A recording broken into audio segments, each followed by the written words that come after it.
guys. How are you guys doing? How was your week? How was your weekend? I hope it was empowering.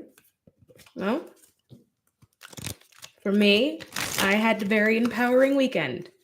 My husband, I almost said he had a heart attack, but then I was curious. If I said the words heart attack, would people actually take that serious? He did not have a serious heart attack, but he did have an opportunity to go shopping with me, which for him probably felt like a heart attack.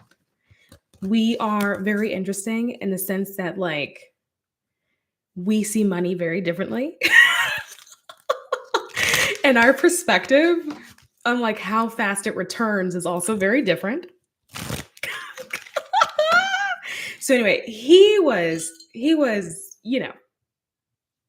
in a daze. His eyes rolled to the back of his head. But like, whatever. I had fun. Hi, Tommy. Just give it a few seconds, let people get in. And guys, if you are in here, please let me know if video quality is okay and sound quality is okay. Hi, Angie. Are we pixelated or is it smooth? Last week we had some technical problems.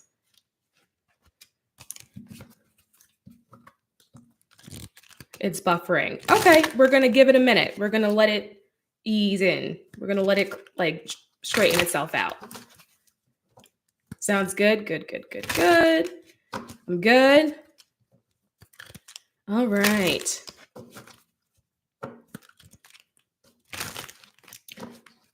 Looks good. Sounds good. Thank you, guys.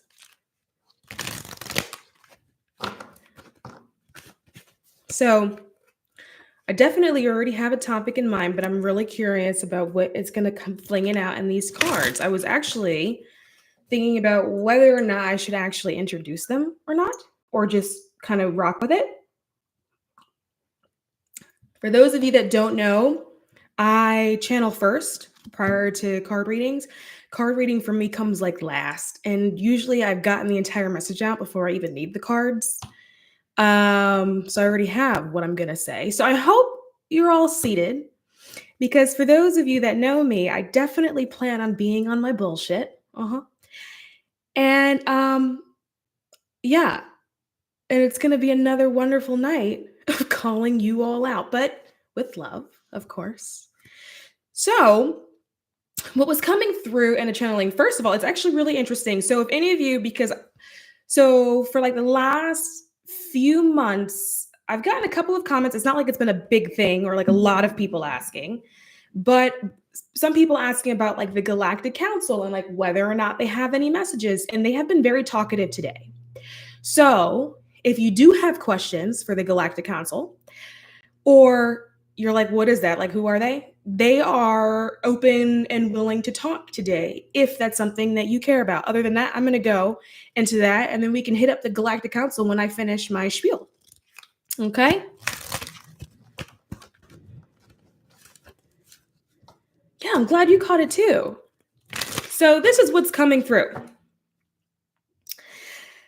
There is a lot sitting in the energy about previous regret and guilt about things that have happened like previously in your life. And we did touch on this a little bit last week, but it seems to sort of be really sitting in the energy in a way that I feel it needs to be heavily addressed, because the idea about like wanting more, going after the things that are important to you, living the life that you want to live, those things can be difficult to do if you don't sort of clear out the baggage, right? And so today is about us holding up a mirror and allowing ourselves to clear out the baggage. There's a lot of old regret and a lot of old guilt that's sitting in the energy. And as long as you're holding on to previous guilt and regret, it's going to be really hard to allow yourself to receive in the areas of life in which you are holding onto the guilt and the regret. And so I sense it being everywhere. So for some people, it can be in like relationships. So maybe you made the wrong decision with a romantic partner at some point in time. So this would either be like you opened up your heart and then that person betrayed you. And so you're in this feeling of like, how do I trust again? How do I make sure that I'm making like the right decisions when it comes to some people, right? And for others, it's flipped where you met someone, they were great, but you were the person that then betrayed them. And then you came to terms at a later date and was like, oh, maybe I shouldn't have done that. And then so now you feel bad. And so you're questioning like your judgment. It's for other people, it's like in the workforce. So at work, maybe you made a mistake in one position and like you never fully recovered. Maybe your boss was never nice to you after that. Maybe you lost your job because you made a certain mistake. And so now in new positions, you are afraid to do anything. You are afraid to act. There is this feel, and that those are just like examples, right? So I'm not saying that each specific example is like heavily related to the collective. What I'm trying to do is show how it could manifest as guilt and regret. For some of you guys, it is so locked in like that memory because you don't want to like remember it, so it's like deep back there, and it's impacting how you move through the world, but you're not necessarily aware of the fact that that is the wall that you're using to protect yourself or to shield yourself from actual opportunities. And so what we need to do is allow ourselves to address those things, right? Namely understanding that even though the world will say otherwise, and I'll explain more of that in a second, there is no such thing as failure. Failure is a made up word, right? And what we have to understand about failure is that we internalize the concept of it. But failure is something that's taught in school. You learn about the concept of failure when you are a child, when a teacher gives you a test to explain, can you tell me what this picture is? Can you tell me what this picture is? And then maybe you get it wrong. And instead of, as a society, we think, wow, look at that child's imagination. Look at their ability to think outside of the box. Look at that child's ability to see a shape and create something brand new with it. Instead of us looking at a child and going, that is the mark of a creator, we then tell that child who's so young and so impressionable that they are wrong. Then we mark up the paper with red ink and then we tell them that they failed. My question to you is, how do you fail at pictures? Right? You can't. It's a picture. And we as an adult will say, oh, beauty is in the eye of the beholder. As an adult, we can go to a museum and we can look at a picture, and even though we feel like, this doesn't really resonate with me, it's not my art style. Beauty is in the eye of the beholder. And if this artist feels like this is art and it has made it into a museum, then surely what could go wrong? What is possibly wrong with that?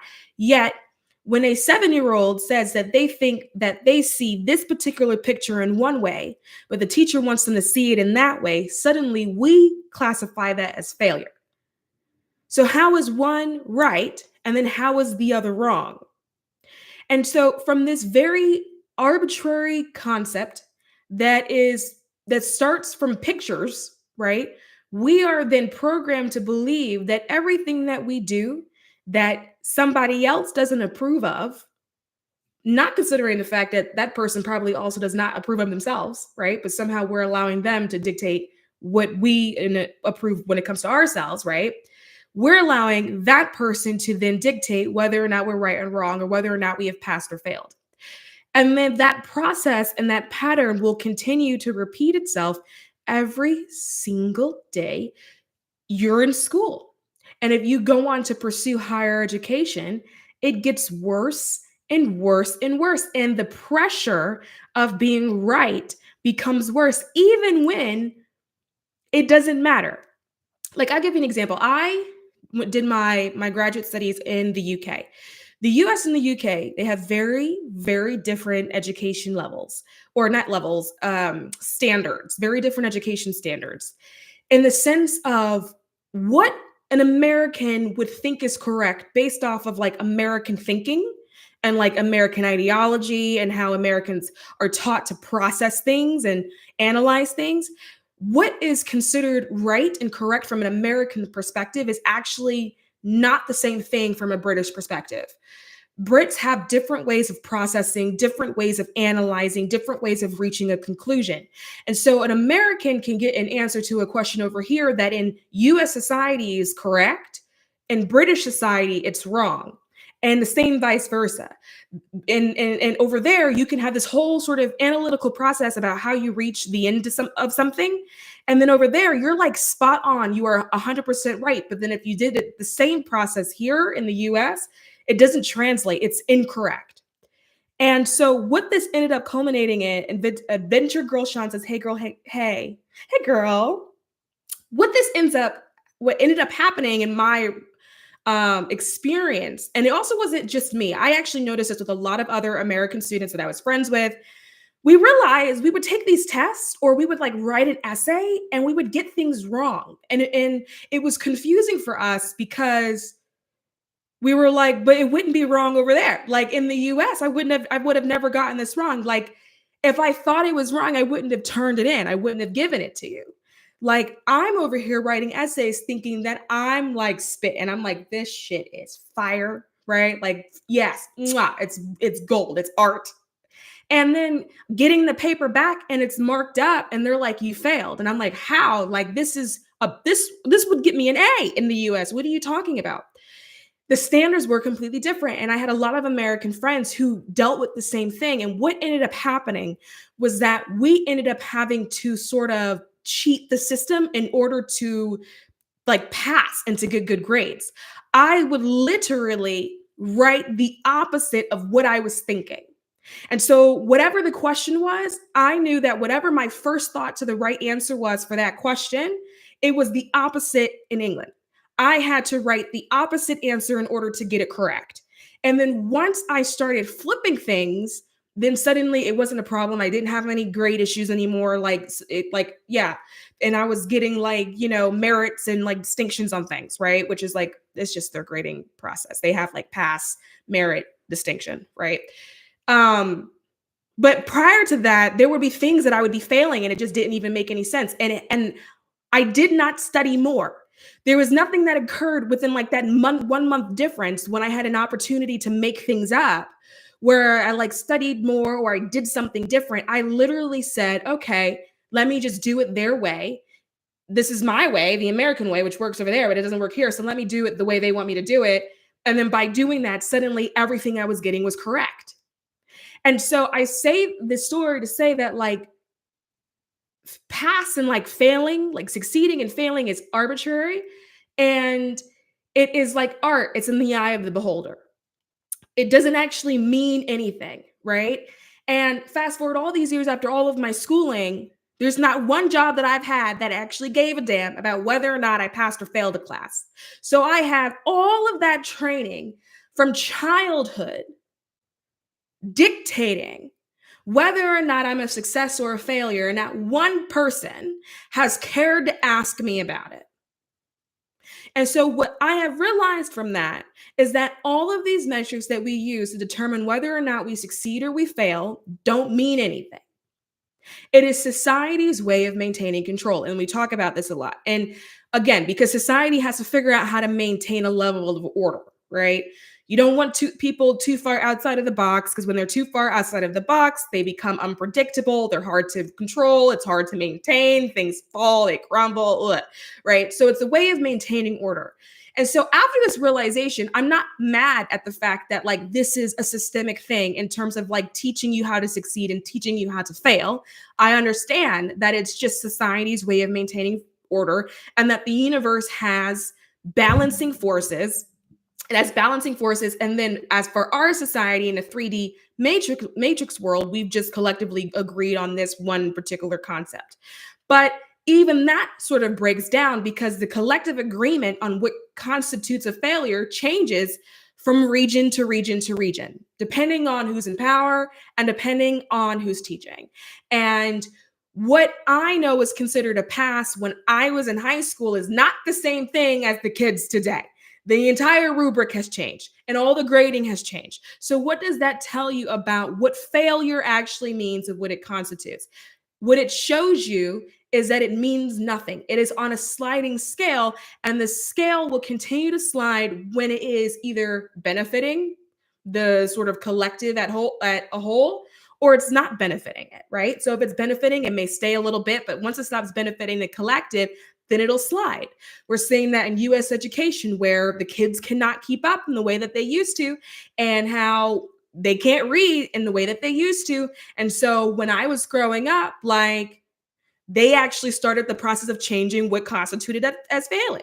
There was the No Child Left Behind Act, right? And so something that, like, prior to that was considered failing, suddenly it didn't matter anymore. It didn't matter if you knew how to read or not, right? Suddenly you could just not read and that would be considered fine. That wasn't failing. Whereas prior to that, it was failing. And now you have kids today, it's so bad where the entire grading scale has changed in order to accommodate the fact that people can't read, right? To prevent school systems from failing everybody, because if a school system failed all their kids, then there would be no school system, right? And so it's very arbitrary, and who is deciding it changes. The elective official, it's changing. Failure isn't something that is set in stone. It's something that is in the eye of the beholder. The issue is that as we grow up, we don't know that. No one teaches us that. Our parents don't know that. Our caretakers don't know that. Our guardians don't know that. They are also dealing with the same system they were raised into.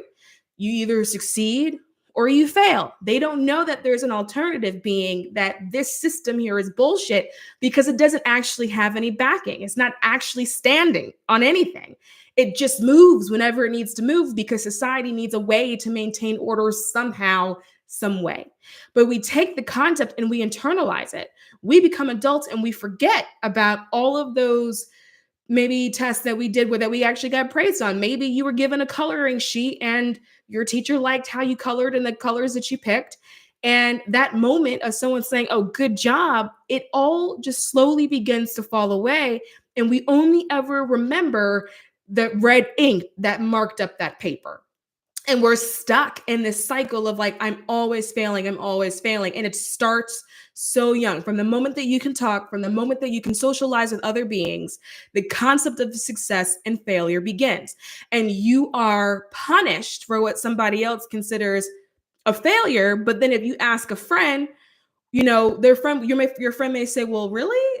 My parent wouldn't care about that. Like, have you, like, when you were growing up, you ever get in trouble for something and then you tell your friend about it later? And then they go, oh, really? I do that all the time. So even in the household, it's not the same thing. There's no system that's establishing what is success and what's failure. It's literally people's opinions. And what happens when we become adults, we forget, because we're not taught, that we now have an ability to make the opinion for ourselves, that we are now the I, and that the opinion of whether or not we succeed or we fail, we are now the beholder of that opinion, right? But what happens is we have all this internalized failure, and then that's all that we're actually working with, because it's easier to remember the things that we perceive to be negative than it is to remember things that we perceive to be positive. Or maybe it's a situation where no one ever said that they were proud of you. No one ever told you good job. And so you're moving through life under the assumption that no one is proud, that you can't be proud of yourself, and that you are, in fact, not doing a good job. And what we don't understand, or we don't leave room for as humans, is that the life experience itself is learning. We don't tell an animal it failed because it made a mistake. We don't even think that what animals do is a mistake. We just go, oh, look at that monkey being a monkey. Look at that lion being a lion. But we don't say the same, oh, look at that human just being a human. We don't grant space for that. We don't grant space for the fact that, like, as a toddler, toddlers eat things and they put everything in their mouth. And we don't go, oh, look at that baby making a mistake. We have an understanding that that is its way, or their way, of trying to understand the world, trying to interact with it, trying to figure out what something is. And so as an adult, we don't give ourselves permission to continue the exploration process. We don't allow ourselves to explore. We don't allow ourselves to experience. We say we have to be perfect, but then we don't actually know what perfect means. And we're saying that we have to be at this certain standard, yet no one has an ability to actually articulate or write down what this particular standard is. And so this feeds back into you because it's like, what are all of those things where you feel like you have failed at? Was it really a failure or was it you learning something new? Because the thing is, if you had better information at the time, most likely you would have acted on the better information that you had, but you didn't. You used what information you had in order to create an experience, which is part of the human process. And then perhaps the outcome was something that you didn't prefer. And then instead of being like, oh, okay, well, now I know what I do prefer, because when you learn what you don't prefer, you inherently also learn what you do prefer. Instead of being like grateful for that process and going, oh, okay, well, now I know because I don't like this, now I like that. You go, oh my God, I'm so stupid. Oh, I fucked up. Oh my God, I did it again. This is why I shouldn't be making decisions. This is why I always ask other people for advice, because I can't trust my own word. I shouldn't be making decisions by myself. When the only thing you did was have a life experience, where the only thing you did was interact with the world. And through that interaction, you figured out something you just didn't prefer. And then instead of redirecting your focus to that thing that you now prefer, because now you know what it is, you then sort of hone in on that thing that you don't prefer. And this is where people's manifestations get twisted up. And that is like the point that will differentiate between you living the life that you actually want to be living and like you feeling stuck in a situation where life is happening to you, where you are just sort of waiting for life to give you a break, because you're not giving yourself a break. You're sitting there and you feel like you're being pummeled by life. Why isn't it working out for me? Why isn't it happening for me? Why is life so hard? Because you're hard. Life is going to be hard if your inner vibration is that you are screwing up. It's going to be difficult if your inner vibration is that you're failing. It's going to be difficult if your inner vibration is going to be, well, I don't know anything. I don't know the right thing, because then you're sitting in a vibration of lack of clarity. Clarity isn't coming to you easily. And so now you're like, I don't know what to do. I don't know what decisions I'm supposed to be making. And then you're beating yourself up for it instead of being like, well, shit. Whoops. All right, well, let's not do that again. And then just moving on with life, right? I think what's happening is that you are giving too much power over. And we're going to go back into this inner power, self-empowerment thing. Remember, power is not given. It can only be taken. And so you have to reclaim your power from things that you have given your power over to. To give your power over to a situation and be like, I failed at that. You're giving your first of all, you're giving your power over to something that's like, it's not even consciousness. It's a concept. It's an illusion. It's an idea, right? Because remember, life doesn't happen to you. Life happens through you. You are the projector. It is happening through you. So when you say things like, well, it's just happening to me, no, it is happening through you. And if that is your focus, if that is your vibration, then that will continue to happen through you. If your focus and your vibration is that you're failing at something, you will continue to see it failing through you. Because you are the creator. You are the one in charge. And what keeps happening is that you keep avoiding accountability and then handing over your power to anything that you think it'll stick to. Sometimes you think it's going to stick to a human. Oh, that person fucked with me. How dare they? This is why my life looks the way it is. Or you hand your power over to an idea, to an illusion. You're handing your power over to failure when failure doesn't exist, because failure has no agreed upon concept or idea or definition. Failure changes based off of what generation you're born in, who your parents are or were, what side of the world you live in. There's different ideas of what failure is. My husband is Korean. Very different ideas of what failing is. Things that are a problem for them, when I tell you, I be looking at it like, really? Like, that's what did it? And he's like, yeah. And I'm like, okay, well, I mean, if you want to be miserable, as an American, gotta tell you, we don't really care about that all too much. It changes. Failure is an illusion. What you're having is the human experience. You are learning through your experience. What you are experiencing is the active exploration. And through that active exploration, you have learned something that you simply do not prefer. And that's okay. And so what you do is then redirect your focus to something that you prefer. But some people have a hard time admitting that when you consider yourself to be a failure or not good at something, that it's easier. Because if you say to yourself, no, I can do it, then that means you got to go do it.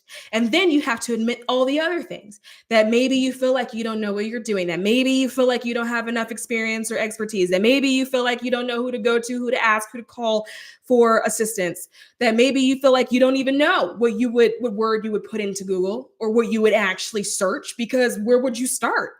Right? That if you said that you can do it, then damn it, now I actually have to go do it. And people don't like to admit that it's easier sometimes to sit in the illusion of failure, because then it means that you don't actually have to do much of anything but sit there. It doesn't hold you accountable. Being self-assured and being confident, being like, yeah, I'm going to do this and this is great and this is awesome, holds you accountable to yourself, because then you go do it. Because what is your excuse for not doing something? What is your excuse for not moving? What is your excuse for not trying? You have an excuse when you say that you're a fuck up or you're a failure, or that you don't know how to do something, or that you can't do something. You have an excuse. Your excuse is, well, I can't do it. And then it ends, right? Nothing comes after that.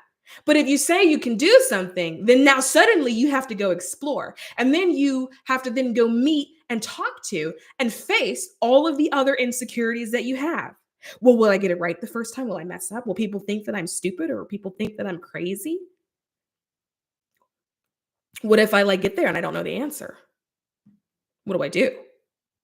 And instead of going, I'm afraid to actually deal with all of those things, people then go, oh, I can't do it because my past has shown me that I couldn't do something. No, what your past has shown you is that you are a human, having a human experience, exploring and learning what you do and you do not prefer. A lot of people use their past as a way of not pursuing their goals, not pursuing their dreams, not going after that thing that used to sing to you when you were a little kid, whatever that is, using your failure as a reason as to not do it, not realizing that whatever adverse experience that you actually had is the reason for why you're qualified to do what it is that you're trying to do. Some of you won't go after jobs because you feel like, well, you had a different job and that job you made one really big mistake. So surely I can't try to get promoted. Surely I couldn't possibly be a manager because I made a mistake 2 years ago in this one particular job. No, that's the thing that actually makes you qualified for that role, because you now know what not to do.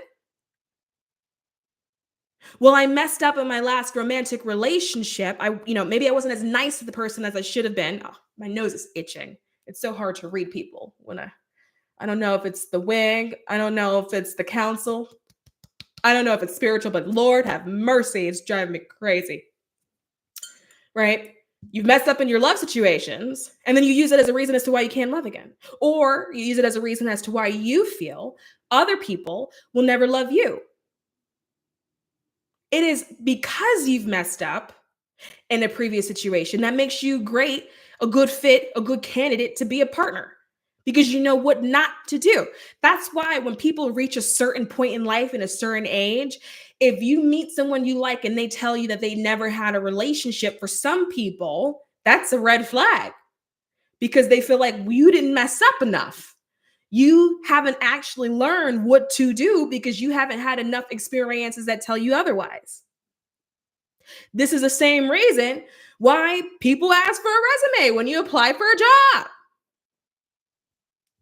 That is what makes you qualified. Your past is the resume. Your past is your resume to go forth and do those things that you actually want to do.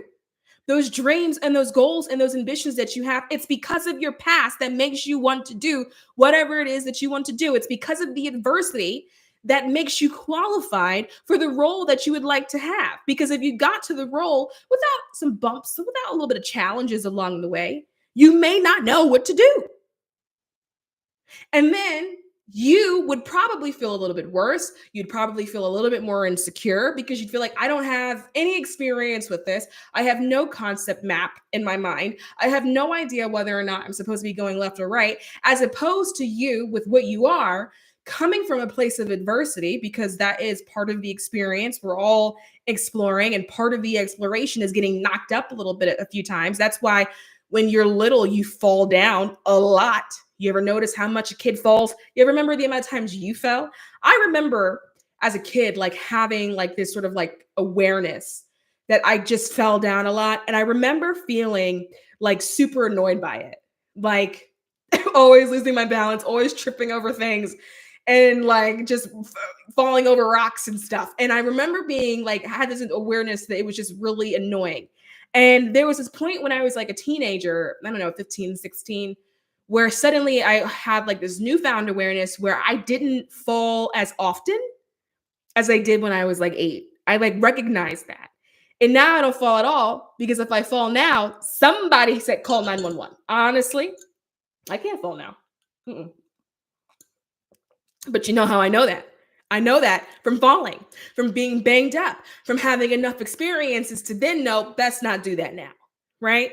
And so part of being banged up, that's what's happening. When you get a puppy or a kitten, they do the same thing. They're always bumping into things. They're always getting banged up. They're eating things they're not supposed to be eating. And then they're throwing it back up because, whoops, that probably wasn't a great idea. Because what they're doing is exploring. And through the exploration, they're learning, and they're learning what they prefer, and they're learning what they don't prefer. And that is what babies do and toddlers do. And we think that for some reason that should stop when you're like 16 and that you shouldn't fall anymore. We think that when you're 21, you shouldn't fall. When you're 25, you shouldn't fall. When you're 30, you shouldn't fall. When you're 40, you shouldn't fall. When you're 50, you shouldn't fall. And we're holding all of this false information. And because of that, we think that anything we then want to pursue in life, if we somehow don't get it right the first time, we have then fallen. And we don't want to get hurt. And so it creates a dynamic where we do nothing. And the way we hold ourselves in that dynamic is by spinning this false narrative, telling ourselves that we're failing, that we're not good enough, that we don't know enough, that we can't do something. Because if we tell ourselves the other thing, if we say otherwise, if we admit that that's not true, then suddenly now we have to go pursue it. If we actually say, you know what, that dream of mine that I actually have, actually, I could do that, then you're confronted with, why are you not moving on it? Why are you not trying to do it? Why are you not like working on it? Then you have to answer that question. And then it brings up all these other insecurities, and you're like, oh my God, I don't even know what happened. Right? Like, failing is not a thing, it's an illusion. And it's an illusion created by a society that simply is trying to figure out a way to maintain order, right? It's not about being mad at society or societal systems or the matrix or the 3D or whatever. It's about understanding that the universe has balancing forces, and that this is the way society is simply trying to balance itself. But as metaphysical beings, we know better. And that if we want to live a life that's better, then it's time for us to then do better. You can't be upset with life, feeling like life is happening to me, everything is always happening to me, and not taking responsibility for the fact that you are the creator. We can all sit here and be like, yeah, I know I'm a creator, I know I'm a god, but yet life is happening to you. Like, how are you a creator but life is happening to you? That doesn't make any sense. If you are the creator, then life doesn't have the power to happen to you. That the only thing that happens is that you create life, because life is happening through you, and only you have the power to create it. And if you were in a place where you feel like it is happening to you, that means you have given your power away to an illusion. And that's why you are in a situation where you feel like the shit that be happening to you sometimes is so crazy. It just be like umpteenth levels of bullshit. Is because you have given power away to an illusion. You didn't even give it away to consciousness. You gave it away to an illusion that's fleeting, an illusion that changes. That's why what you feel is being reflected back to you regularly doesn't make sense. It always just feels like it's some bullshit, and it always feels like it's the craziest levels of bullshit, because you've handed your power away to an illusion. Because it's easier to hand it away and to give it away than to say that you have power yourself, because now when you have power, you're now responsible. It's easier to give your power away because if something happens that you don't like, you can then blame it on something else, blame it on somebody else. It's easy to give your power away because you can just do this. And it's easy to do nothing than to do something. It's easier to be disempowered than it is to be empowered. And the reason for that is not because it's inherently easier, but because that's how you're trained. From the moment you enter the school system, from the moment you enter one of the major systems of society, you're trained that way. You're trained to be disempowered. So it's easier for you to do it because it's a practiced behavior. And so when you are in the process of trying to get the life that you want to have to reverse all of these things. You have to start reversing all of these practiced behaviors. And that takes time. That takes, like, sometimes for people, like, step by step, little by little, but that requires that it's getting called out and that you were acknowledging that sometimes you be on your bullshit and that it's okay, right? Because that was the product of society and how society was configured, and that it's not your fault. It's no one's fault. Again, the universe has a way of maintaining balance. It has balancing forces. And this is just simply society's way of trying to figure out order. But now that you know that, now what do you do? Because failure doesn't actually exist. You're just exploring, right? What is happening is that you are combating the judgment of others, but people are also taught to judge because that's how society polices itself. It polices itself through the judgment of people, through people judging each other, keeping each other in line. Why? Again, because the universe has balancing forces and it's simply trying to figure out a way to maintain order. That's it. Not because people are terrible, not because you're terrible, but because it's trying to figure out a way to maintain its order, right? But what you're really dealing with is judgment, or the fear of being judged, or that fear of somebody telling you that you're failing or that you're not good, because let's face it, that doesn't feel good for anybody to be on the receiving end of that type of communication. And so you spend your life trying to avoid these experiences, yet you're trying to avoid these experiences from people that didn't know success if it bit them in the ass. So now you will have given your power and your authority to someone that doesn't even have an ability to try to chase their own success, chase their own dream, chase their own goals. They're just judging people because, again, they're part of the order that society has created. And you are allowing that person to dictate what happens for you. And it's usually the opposite.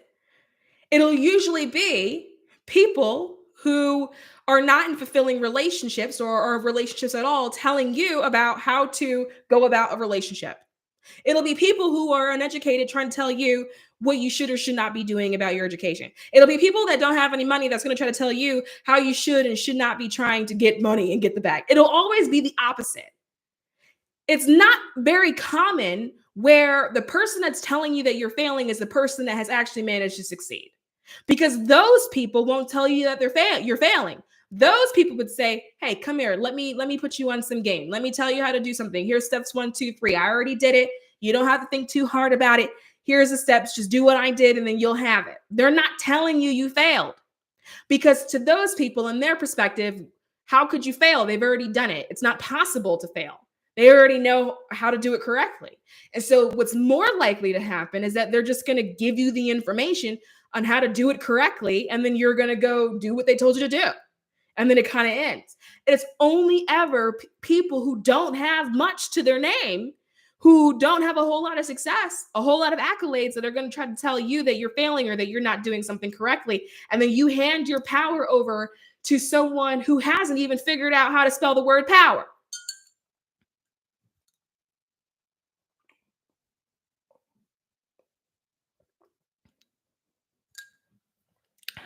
Juno says, how do you move through the clouds of insecurity that come up as blockages?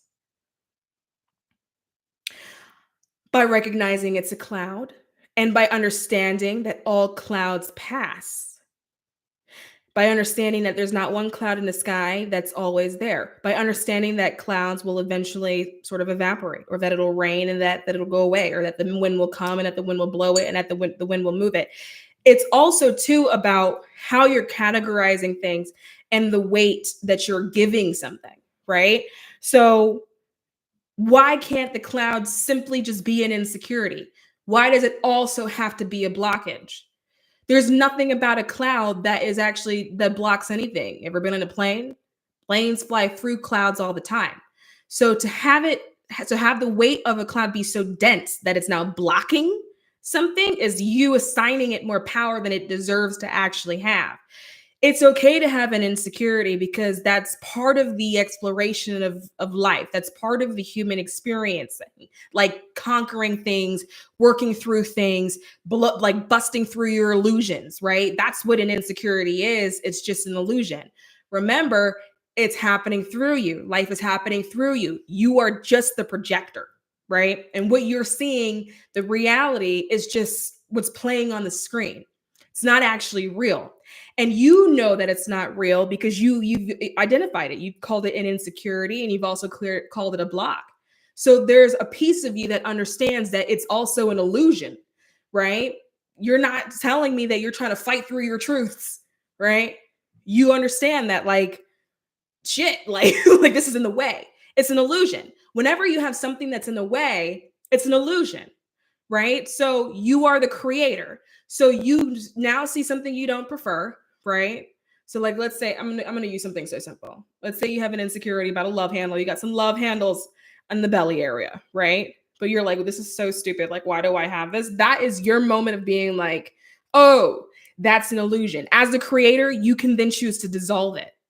You are so much more powerful. Remember, you have chosen to incarnate. That is how powerful you are as a being. You incarnated. It's one thing to have an insecurity because they come and they go and they are sort of energetic waves that we work through. It's another thing to have an insecurity that you feel like is holding you back. You are the creator. You created the insecurity. Somebody else may have helped support you in that journey. Somebody else may have said something, done something that you use as evidence in order to solidify that belief, right? That belief system.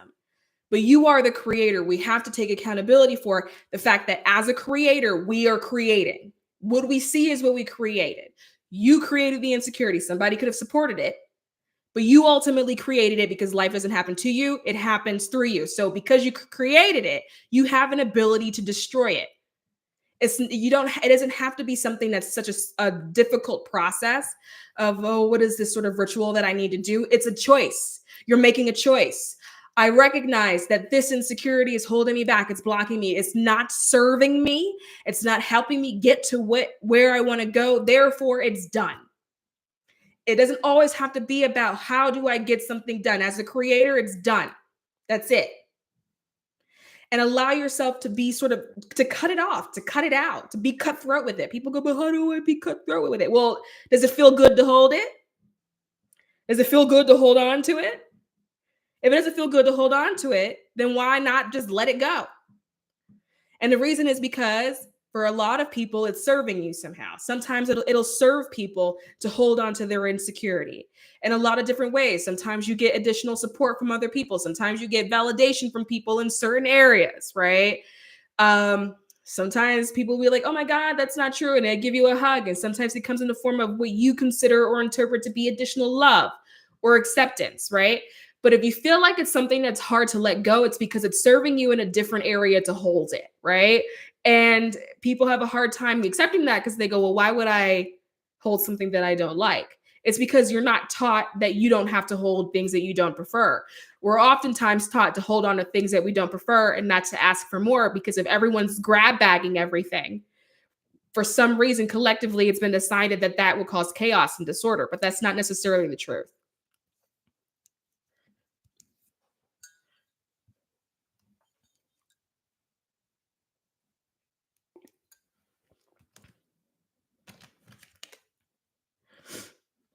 So that's interesting. So one card that just, that's so cute. So I'm pulling some cards.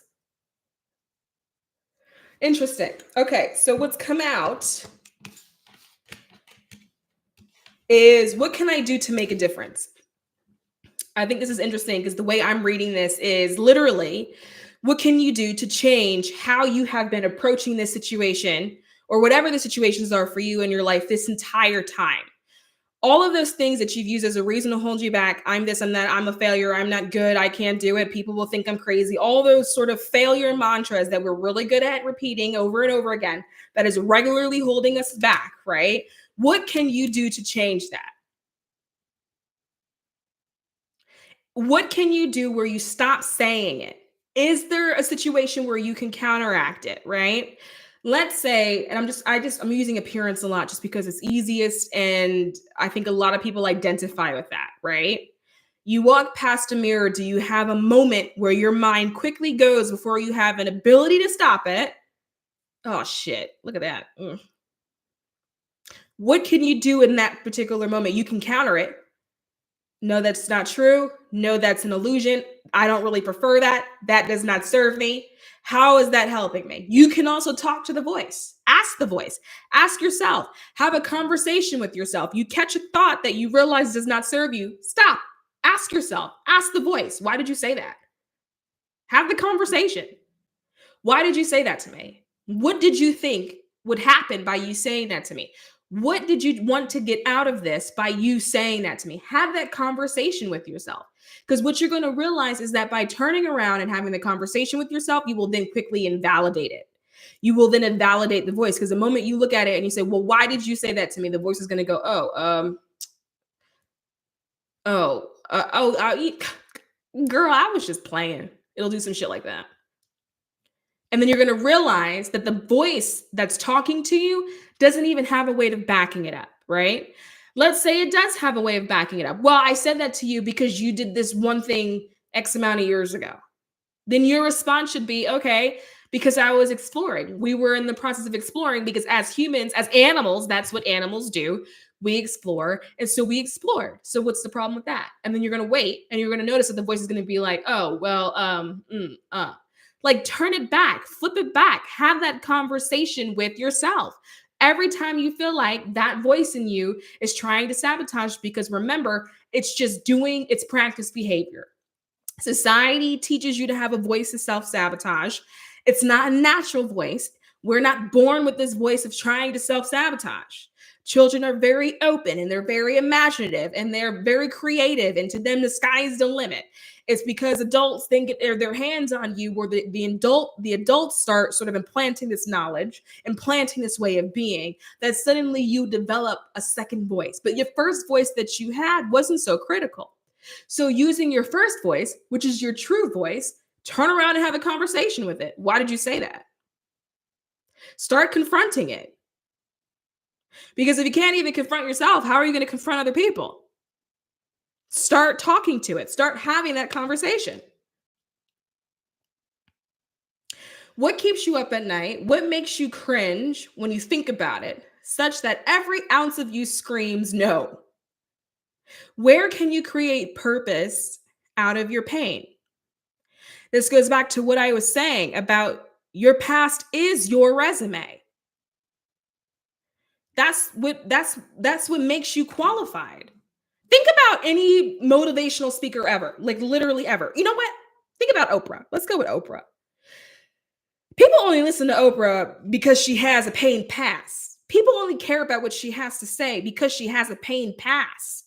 People only feel like she has any sort of authority in her voice because she actually went through something, because she had adversity, because she got knocked around a lot, because she saw the other side of life. And so because we know she saw the other side of life, her sitting in her wealth doesn't piss people off. People actually want to know, oh, well, tell me more about that story. How did you get it? Oprah's favorite things, I would love to read her favorite things list. It's because of her past. Her past is what makes her qualified. Because I got to be honest, and I don't have an issue with Oprah. In all of these years, I've never personally thought she said anything groundbreaking. I don't know if it's a generational thing, and like I'm just severely, because I think she's like 70, and like I'm just like super younger than that, and so like maybe like generationally it's not that big of a deal. I'm not really sure, but I've never actually heard this woman say anything groundbreaking. But there's something about her in which we still listen to what she has to say, because there's a level of respect. when it comes to where she came from. It's literally because of where she came from in her past that make her qualified for the job she has now. It's because she came from nothing, because she endured all of that abuse, because she comes from poverty, that she's qualified to do what she does today. And that the society accepts it and that we all sit with it. We're like, yeah, totally. That's cool. It's because of that makes her qualified. That's why people actually want to hear from her. When you think about people like motivational speakers, the only thing that makes people motivating is because they went through shit. There's nothing motivating about somebody that they were born with a silver spoon in their mouth. They never had any hardship. Their parents paid for everything. They got their first car when they were 16. They fell in love young. They got married. They had beautiful babies. What is motivating about that? I'm sorry, but I don't care about any TED Talk that you've got to put together.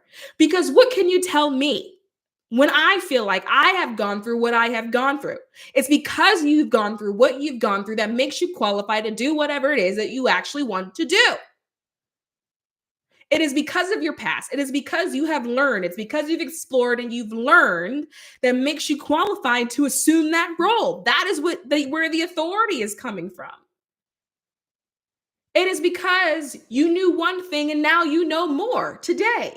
And there are people who would love to know more about what you know. And that can manifest in a whole lot of ways. Some people want to be a teacher, but they don't think that they have the authority to teach. Who am I to bestow information on children? Well, do you know more than they do? I think that's enough. It's because of your past. It's because of your exploration. It's because of your experience that makes you qualified for the role, for the job, for whatever it is that you want to pursue. You want to have a candle business. You say, well, I know nothing about business, but you know about candles. It's because of that makes you qualified for a candle business. It's because you know about candles. You know what makes a good one. That's what it is. Your past is the resume. Your past is what makes you qualified. It's the adversity, the challenges, and all the little things that happened in there that makes you qualified. That's what makes the resume juicy. That's what makes it golden. That's what makes you an ideal candidate. That's what makes you stick out from all the rest. It's all of those beautiful pieces. It's the flair. It's the flair that now exists that would not have existed if it didn't come from all the experiences that you have. But you're sitting over here saying that because of the flair that you can't have any of those things, not realizing that it's because of the flair that you get these things. That the flair is what helped you even figure out that those things are what you actually wanted, that those things are what you actually wanted to pursue. It's because of the flair. It's because of the flair that you then learn what you don't prefer. And because now you know what you don't prefer, you now know what you do prefer. It's because of the flair. There's also a thing with like, guys, not everything is a problem. Stop giving so much power to situations, circumstances, and scenarios that you don't prefer. The majority of things that you interpret a problem are not a problem. What they are inconveniences. You have been inconvenienced.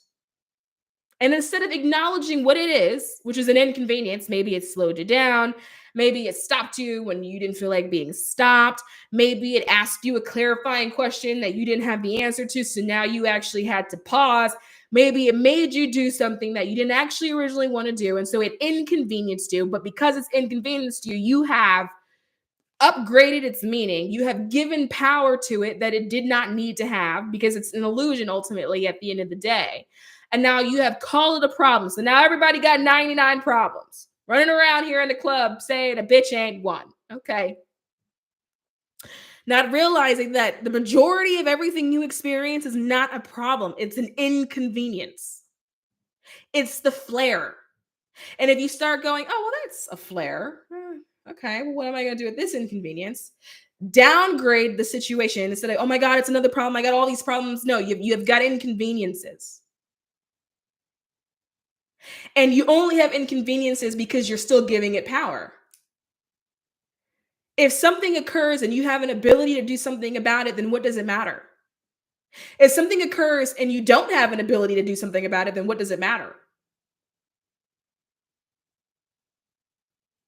Does it matter at all? If it's happening through you and not to you, then why does it have any power or any weight? Why can't it just be an observation? Why can't you acknowledge it? Okay, it's an observation, but I don't really prefer it. So I know next time I'm just not going to duplicate that observation. Because when you turn your attention to the things that you prefer, those are going to be the things that you start to see more of. When you start focusing on your problems, then you're going to have more problems. But if you move through the world like, no, it's not really what it is for me, I'm not willing to give it that much power or hold over me, then suddenly it falls off. It falls out of your vibrational like sort of spectrum because it can't hold itself. It can't contain itself. It can't live. It can't survive because you're just not interested. But if you're sitting there focusing on this thing, oh my God, my problem. Oh my God, I got these problems. If you're giving it that much power, then it's just going to sit there. Your illusion that you have created for yourself is going to grow bigger and bigger and bigger and bigger and bigger because you got all these problems. Take back the power that you've given to something. Take back the power that you've given to your illusions. Take it back. It's an inconvenience. Okay. Just admit that you were on your merry way and it was in the way and it pissed you off. Just admit that that's what happened. Okay. And then be like, I don't prefer that. So I'm just not, I don't want to see that in the future. This is stupid. This is ridiculous. This is annoying me. I don't want to see that in the future. And so you choose not to see it later. I don't want to see this inconvenience again. It's just right now. Oh my God, I got these problems. You don't have a problem. You don't have a problem. You are not the problem. Are you going to experience challenges? Sure. But you have to understand that how you respond to your situation and your circumstances is going to be how more scenarios and circumstances mirror themselves back to you. If you're responding to every circumstance as this is a problem or I am the problem, every new circumstance is going to mirror that back to you. And you're going to end up stuck in this loop, this self-perpetuating loop over and over and over again. And you're going to use it as a reason. You're going to use it as evidence to then double down on your idea. That's false anyway. That's an illusion anyway, that you know already doesn't actually serve you, doesn't help you, doesn't get you any further than what you actually intended to do. It's just in a way. But you're going to end up in a cycle where you're looping it over and over and over again. How you respond to life will be how life responds to you. If you respond to life that it's a problem, it's going to show you problems. If you respond to life that it's a gift, it's going to show you gifts. If you start responding to situations and circumstances as inconveniences, it's going to mirror itself back to you as just inconveniences. Why? Because you are the creator. It's happening through you. You are creating the circumstances. Life feels like it's happening to you because you're not doing anything. Life feels like it's happening to you because you're not calling the shots. You're not making any of the decisions. So it's in chaos because there is nobody guiding the force. There's nobody guiding the life force. There's nobody guiding the energy. So it feels chaotic. It's going to look chaotic to you. That's what's being mirrored back to you because you're not making any decisions. You're not calling any shots. You're the creator, but you're not creating. And so the things that exist that are being mirrored back to you are actually the antithesis of your creation. That's why it doesn't feel like it's in alignment. That's why it feels like something you don't like, that you don't prefer. Because it's the opposite, because you're not actually creating anything. And so you've got all this life force just swirling around you in chaos. And so what's being mirrored to you is chaos. That's what you see on your projection screen, chaos. And then instead of being like, I'm going to be the one to bring order to this because I'm the creator. And so I'm going to direct this life force. You go there, you go there. I want you to do that because that's what I want to experience. You're over here saying, it's all happening to me. Well, you're not doing anything, sweetheart. Of course it's happening. Of course it doesn't feel like it's happening. You're not doing anything. You're being like an NPC, an unplayable character in a video game. You're not doing shit, but you're watching other people do shit. And then you're mad at them, getting jealous, having envy, because you're like, well, why could they have the shit that I want to have and I can't have the shit that I want to have? Because you're not doing anything. That's why it feels like it's happening to you, because you've given your power over to an illusion that doesn't have an ability to wield power. And so energetically, things around you are in chaos. So some of you say, you know what, I'm going to avoid the chaos. I want to avoid it. I don't want no parts of it. And this is my favorite thing that people do. I'm going to remove myself. I'm going to remove myself from this situation. I'm going to remove myself from this environment. I'm going to remove myself from these people. And what I have to say to you is, how dare you give that environment that much power? How dare you give that situation that much power? How dare you give those people that much power?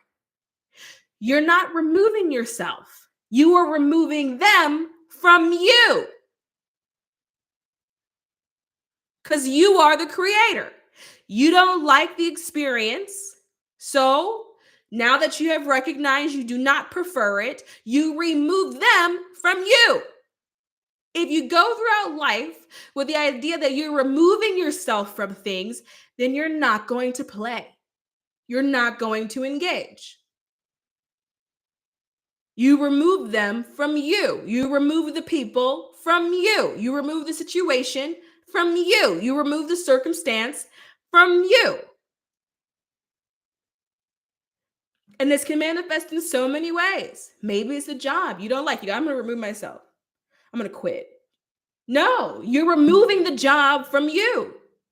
It's not in alignment. You don't like it. You don't prefer it. It's not helping you get to where what it is that you would like to go. So you remove it from you. Take the power back.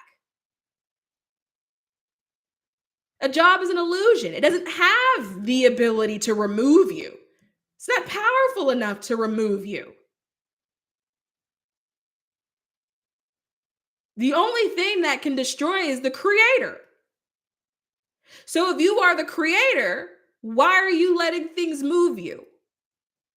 Why are you not moving things?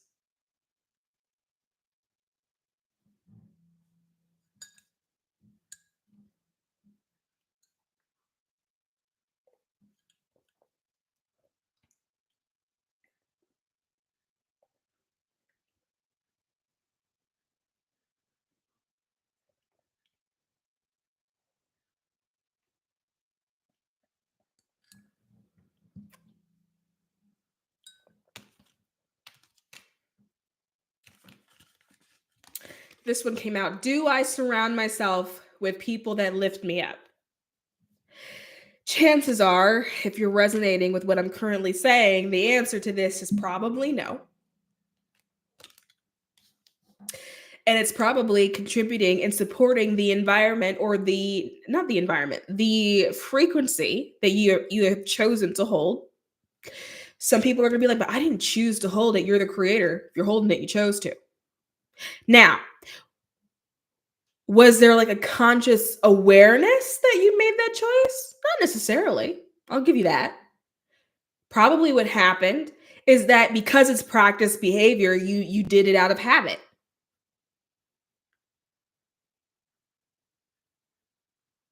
What would your life look like if you removed the people that you knew did not serve your highest good? If you removed the people that you knew that did not lift you up, if you removed the people that you knew would not be there for you when you know you really needed them there anyway, right? If you remove the people that when you win, because I personally don't do that if bullshit. If you tell me you want to do something, then it's when it's done. It's not if it happens. No, it's when you do it, right? That when you win, those people are not going to be in the stands clapping for you. If you remove those people because those people are blockages, how much farther and faster would you go? And for a lot of you, you would have already identified just now who those people are. You know who they are. So then the next question becomes, why haven't they moved? Why haven't you moved them? What is it? What are you afraid is going to happen in the process of moving them? What consequences do you feel like are going to exist if you moved them? Because consequences, depending on the amount of power that you give it, is also an illusion. Some may be more real feeling illusions than others, but it has to do with your belief system and how much power you're handing over to it. So, what is it that you're afraid is really going to happen if you remove those people? Some people are concerned that if you remove certain people, that you will burn the bridge between you and that person. I'm the type of person that feels like if the relationship is so weak that I would burn the bridge, somebody give me a lighter. I'll burn it now. Why would I preserve it if it's already that weak? I can start walking across it, but because it's already weak, I may fall off of it halfway across the damn bridge anyway. I won't even make it to the other side. So if I'm concerned about burning a bridge, then the bridge wasn't fully built anyway. Somebody let me burn it now. What is it that you're afraid is going to happen by keeping these people close to you? Because they're in your way. And why are you moving with the assumption that if you were to remove these people, that means you don't love them? Why can't two things be right at the same time?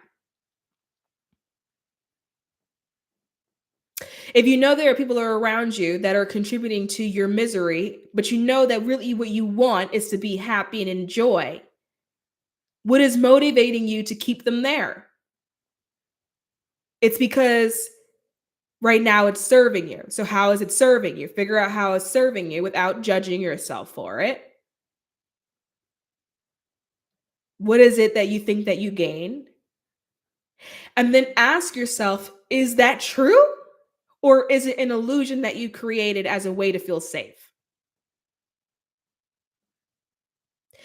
And if it's an illusion that you've created as a way to feel safe, now that you have identified that, why are you not letting it go?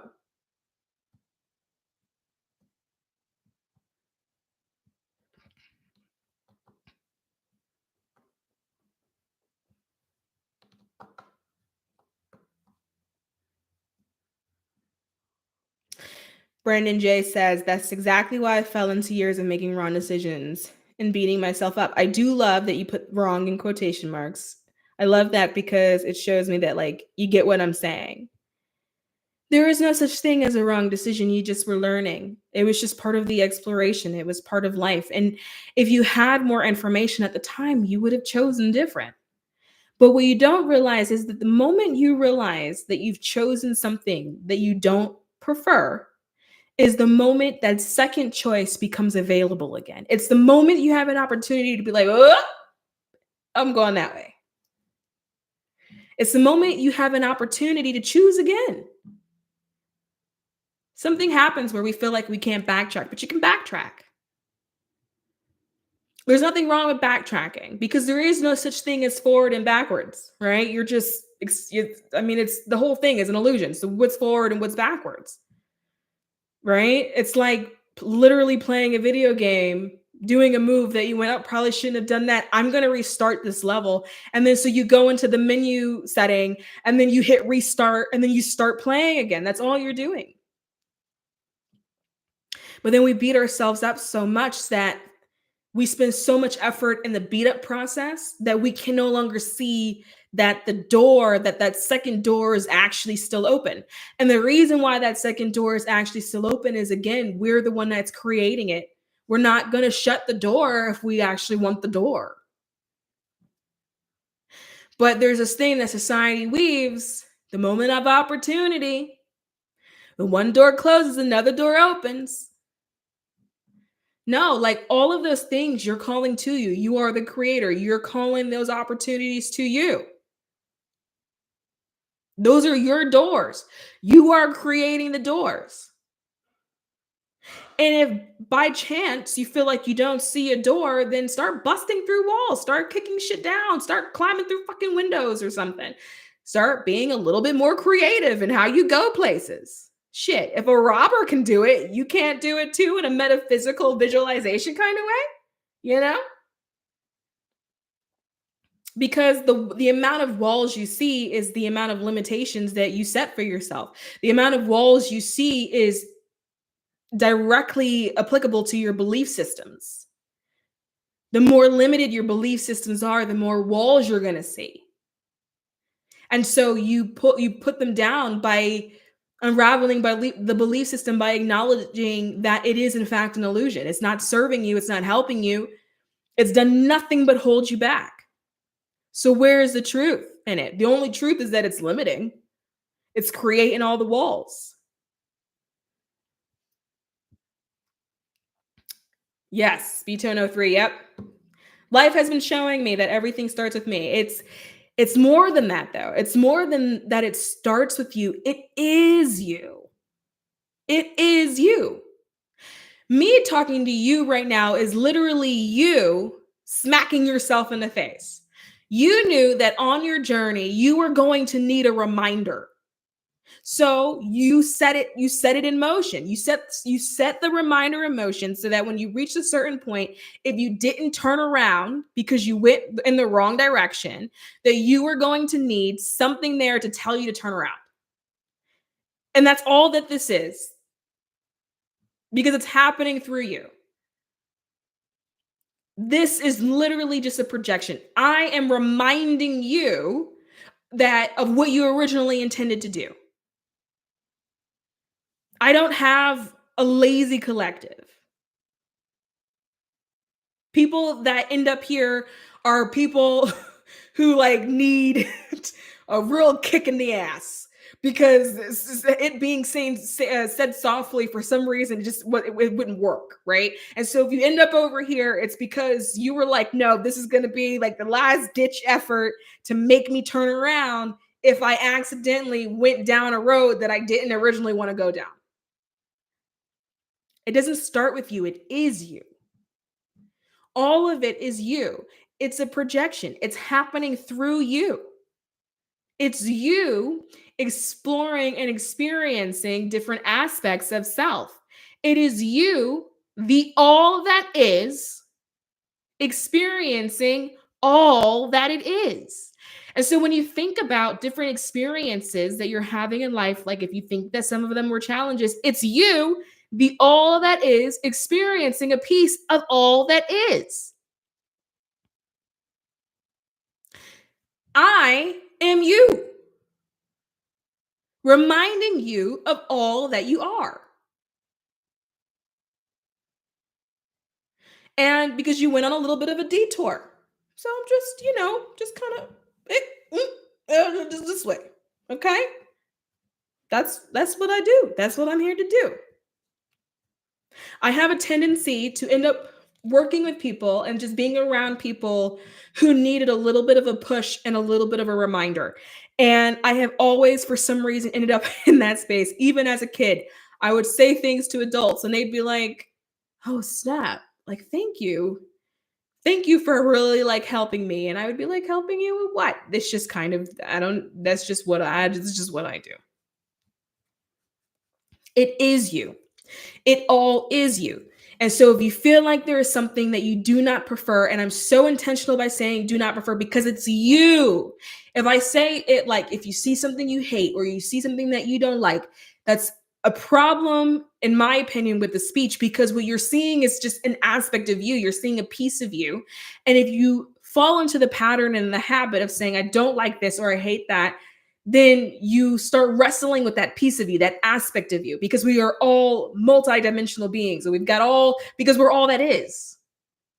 And so there may be in the all that is aspects that you may not prefer so much, right? That's okay. So, but what you want to do, because you're all that is focus on the stuff that you actually do prefer, because you are like a window of the all that is. You are a set of eyes in the all that is. And when you are focusing on things that you don't prefer, that is you as the all that is looking through that window. And so if you don't want to see what is on the other side of that window, choose a different window, which is the one that you prefer. Only interact with things that you prefer. And so if it's like, well, how do I let go of all the things that I don't prefer? It's literally by not interacting with it.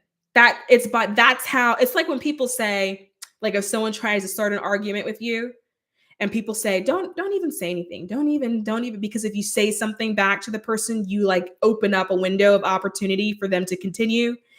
And so we all kind of like know that if we want to shut down an argument, the best thing to do is nothing. The best thing to do is just like not interact with that person, not speak to that person, let that person sort of chirp on and then just ignore it. That's the same thing that you're going to do with what you don't prefer. If you don't prefer, you're going to treat it like a person that's chirping. You're going to do nothing. You're going to ignore it and you're going to be like, okay. And then you're going to go and focus on something that you do prefer. It's as simple as scrolling on social media, seeing a post that you don't like a war post or somebody dying, and being like, I ain't watching this shit, and then scrolling really fast. And then what happens is that it mirrors itself back to you, and we call that an algorithm. Suddenly, the videos in your feed change, and you don't see war videos anymore. You start seeing like me, like nail videos, right? You don't even know that that's on social media because your algorithm has given you something else. So picture life like an algorithm. If you are interacting with the video, if you're liking the post, it's going to show you more of those things. If you're like, I don't want to watch that, and so you choose to stop watching it, and you choose to watch something that you do like, that you do prefer, life, like an algorithm, is going to show you more of those videos. It's by choosing no, it's by saying no. But it's not really working for me. It's about being nonchalant, because when you're nonchalant about it, it doesn't have any power. It can't hold. There's no weight over you. It's by understanding that the only thing in this entire equation that matters is you and your happiness and your joy, and being okay with the fact that right now it may take you a little bit of, some time to figure out how to get there. It's okay with understanding that maybe you feel like you're sort of bumping into walls right now as you figure out, what does that look like for you? What is your happiness? What is your joy? And being okay with that, and not judging yourself for maybe not necessarily having a specific answer right now because no one's asked you before. No one has said to you, well, what would life look like for you if you pursued all your happiness and your joy? No one's asked. And so you are in a practice behavior of not asking yourself. And because you've never asked yourself, it may not be sitting in your awareness, and being okay with that. And being okay with like figuring out what that life does look like may be a journey for you. But does that excite you?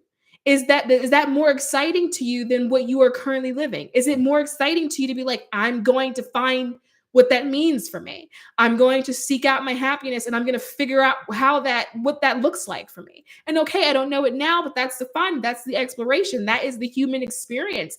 Is now I get to experience life because now I'm looking for the things that I want to experience. I want to be happy in this process. I want to follow my joy in this process. Does that sound more exciting to you than where you currently are? And recognize that, like an algorithm, the more you seek your joy and your happiness and your fulfillment, the more life is going to show you those videos of happiness, joy, and fulfillment. The more you're going to find more opportunities that allow you to experience happiness, joy, and fulfillment.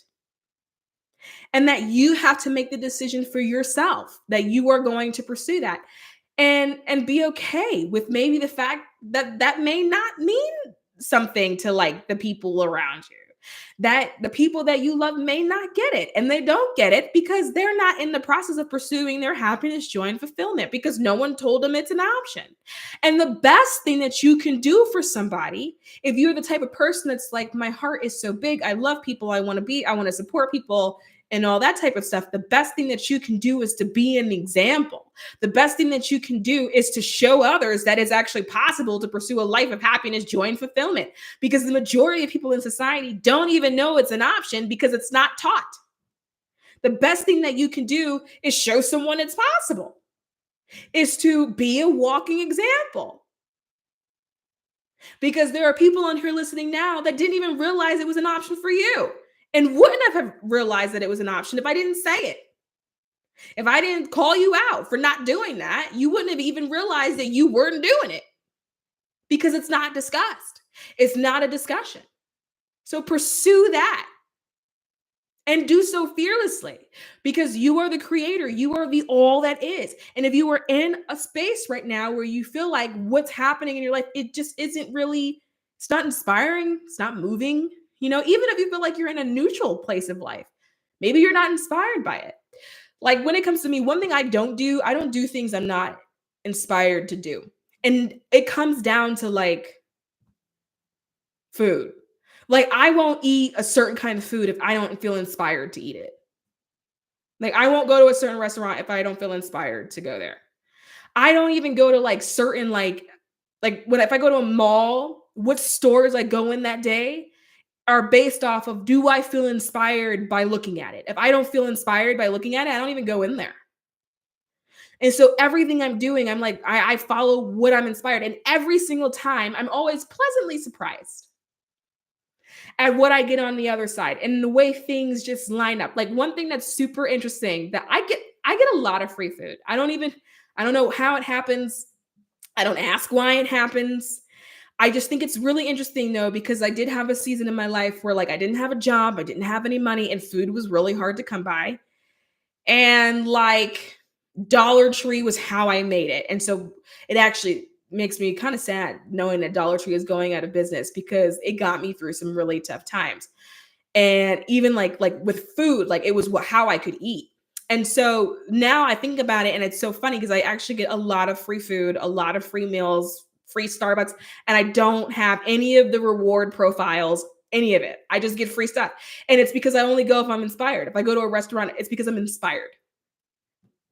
I don't have a reason other than that. You can be like, do you have a mood for it? And I'd be like, no, I'm inspired. And then I'll go there, and the next thing you know, I ended up with like 2 free entrees somehow. And when you follow things that inspire you, then life becomes exciting because life can then surprise you. Oh, you like this? Oh, you like this? Let me show you more things you like, because it's an algorithm, right? Well, do you like this? Do you like this? And it starts giving you new videos to watch. What about this one? You like this one? And then you're like, oh, that's good. Oh, that's nice. I want a little bit of that. I want a little bit of that. Because you're following it. Do you feel excited by it? Not really. Is there another option you feel more excited by? Go do that. And it can be things that are so simple. It can be like you need gas and there are 2 gas stations next to each other. And normally you pick the one that's like 1 cent cheaper. The next time you go, which gas station are you inspired by? It doesn't have to be, you don't have to have a reason, a purpose, just what makes you feel a little bit more excited than the other one. Even if it's like by 1%, go to that one. Right? You may then get out of the car to pump and then find like a quarter on the ground.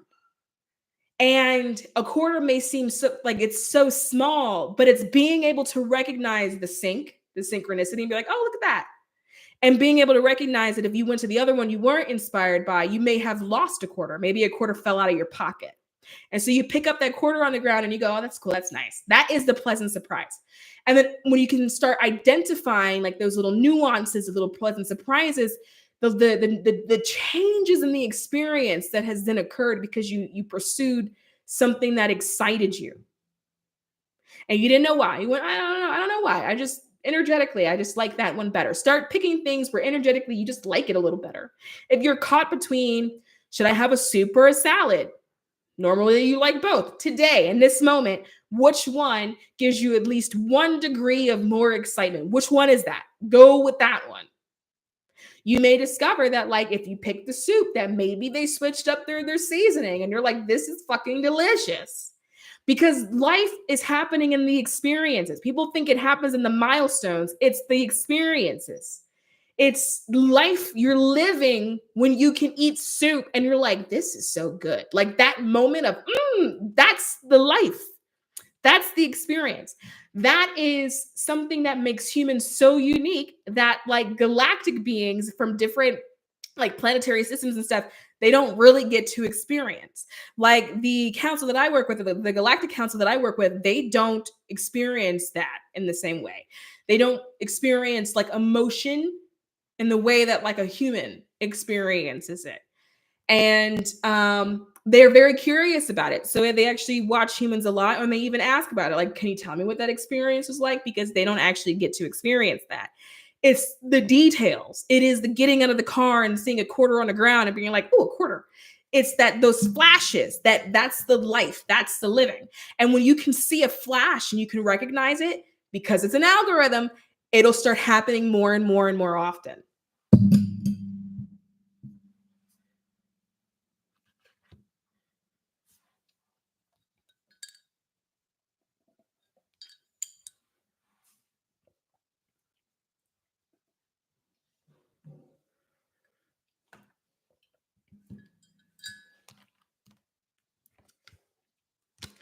Okay.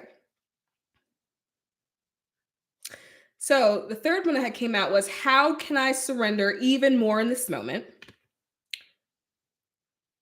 And it says, it is essential to have clear, strong intentions of what we desire, but it's equally important for us to detach from the outcome. It's time to surrender. Let the universe have some breathing room to work. Let go of the wheel and trust so deeply that your trust turns into gratitude for what you cannot see yet, but you know is coming. This is the hardest part for people, isn't it? Letting it go. How do they experience love? Well, they don't love in the same way that we love. They love in a sort of, it's more, I wonder if holistic is the right way. And it's also more intellectual. It's a more intellectual experience of like the understanding of oneness and understanding that they are the all that is. And there's an understanding that like they are all each other and that they're all just what sort of like reflections of the aspects of all that is. And so they love in that kind of way. They don't necessarily experience the highs and the lows of love that we do, because the highs and the lows that we experience are actually not reflections of love. Love is actually very stable, it's very grounding, it's very assured, it's very sure, it's very confident, it's very calm. We experience the roller coaster that comes with not knowing how to love, not knowing how to give love, and how to receive love. And so we're experiencing the disharmony, the disruption of balance. And they find that very peculiar, like strange. They understand that, like, as humans, we do that. But because from their perspective, love is a sure thing, it's just kind of, it's obvious. Like, why wouldn't we have love for ourselves? It's a very sort of intellectual experience that when they watch us go through the ups and downs, they find that interesting. Because what we don't understand as humans is that the ups and downs are actually not a representation of love. It's a representation of hormones and chemicals and insecurity and being confused and unsure, but we're interpreting that as love. And for humans, that then creates an experience that they don't experience. So what they're actually watching is like a human in like a fight, like a flight or fight response. And they do observe that. They do find that interesting. And they like to see like when a human does get to a point where they can sort of securely slide into loving in a way that's like balanced and like whole and complete. They are interested in like the journey of how a human gets there. Like, how did you go from being in a state of imbalance to then figuring out that this is what really is, like, what helped you? How did you get there? What was the process for you? And they find that interesting because different humans give them different responses, and they just find it interesting that like humans don't do the same thing across the board, whereas a lot of galactic civilizations, they kind of do the same thing across the board, because the way they experience love is a very like a duh kind of experience. Very, yeah, like intellectual. It's very like, well, what else? Like, do I not love you? Like, I don't even, like, why would I not love you? It's kind of from that perspective. Or like, why wouldn't I love myself? Or why wouldn't we love each other? Like, if we are all that is, then like love is our natural state. Like, duh. It's very like that. Whereas humans don't see it from that perspective. That's actually part of the journey to get to that perspective. What do they think about soulmates or twin flames? Do they see it as a human thing as well? Hmm. So they're saying that they have mates as well, is what they're saying. Um,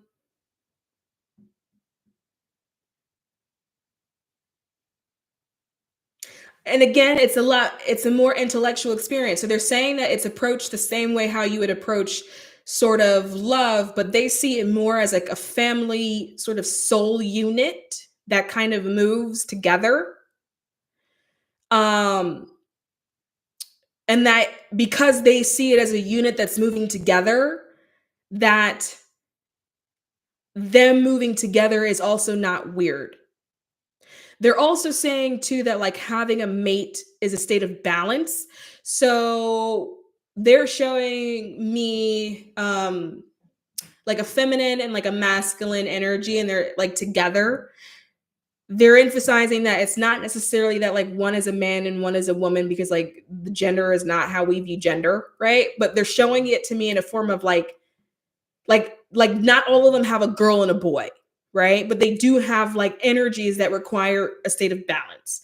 And so they're portraying it to me as like a female and like a masculine energy, because that's how I would understand it. But there are like two, and it's a state of balance. They're also saying that there are some civilizations that have more than one. We would call it like a polyamory, but for them it's a state of balance. Like I'm seeing some of them have like three people in like a relationship that would be like a soulmate. But for them, they stay together for like energetic balance. It's more of like an energetic harmony, because they view it from the perspective of they are all that is, just experiencing itself. And so that there isn't necessarily a separation to the all that is. They view that as like a human construct. Um, Ooh, that's sensitive. That may trigger people. And that they're saying that it is oftentimes used as a way to, oh, that's mean, to justify loneliness, is what they're saying. Um, that's really rude. That humans use it as a way of justifying like the idea of loneliness, and to justify their fear of never finding the balance. That when humans are really looking for love, that they're really striving for feeling a sense of balance, and that balance is what grounds them, and that we interpret it as like our form of love. And so twin flames come in when the insecurity may be a little bit more heightened. And so insecurity about loneliness, being misunderstood, never finding the counterpart that brings that ultimate balance. That's when the sort of idea and concept of twin flame sort of comes in.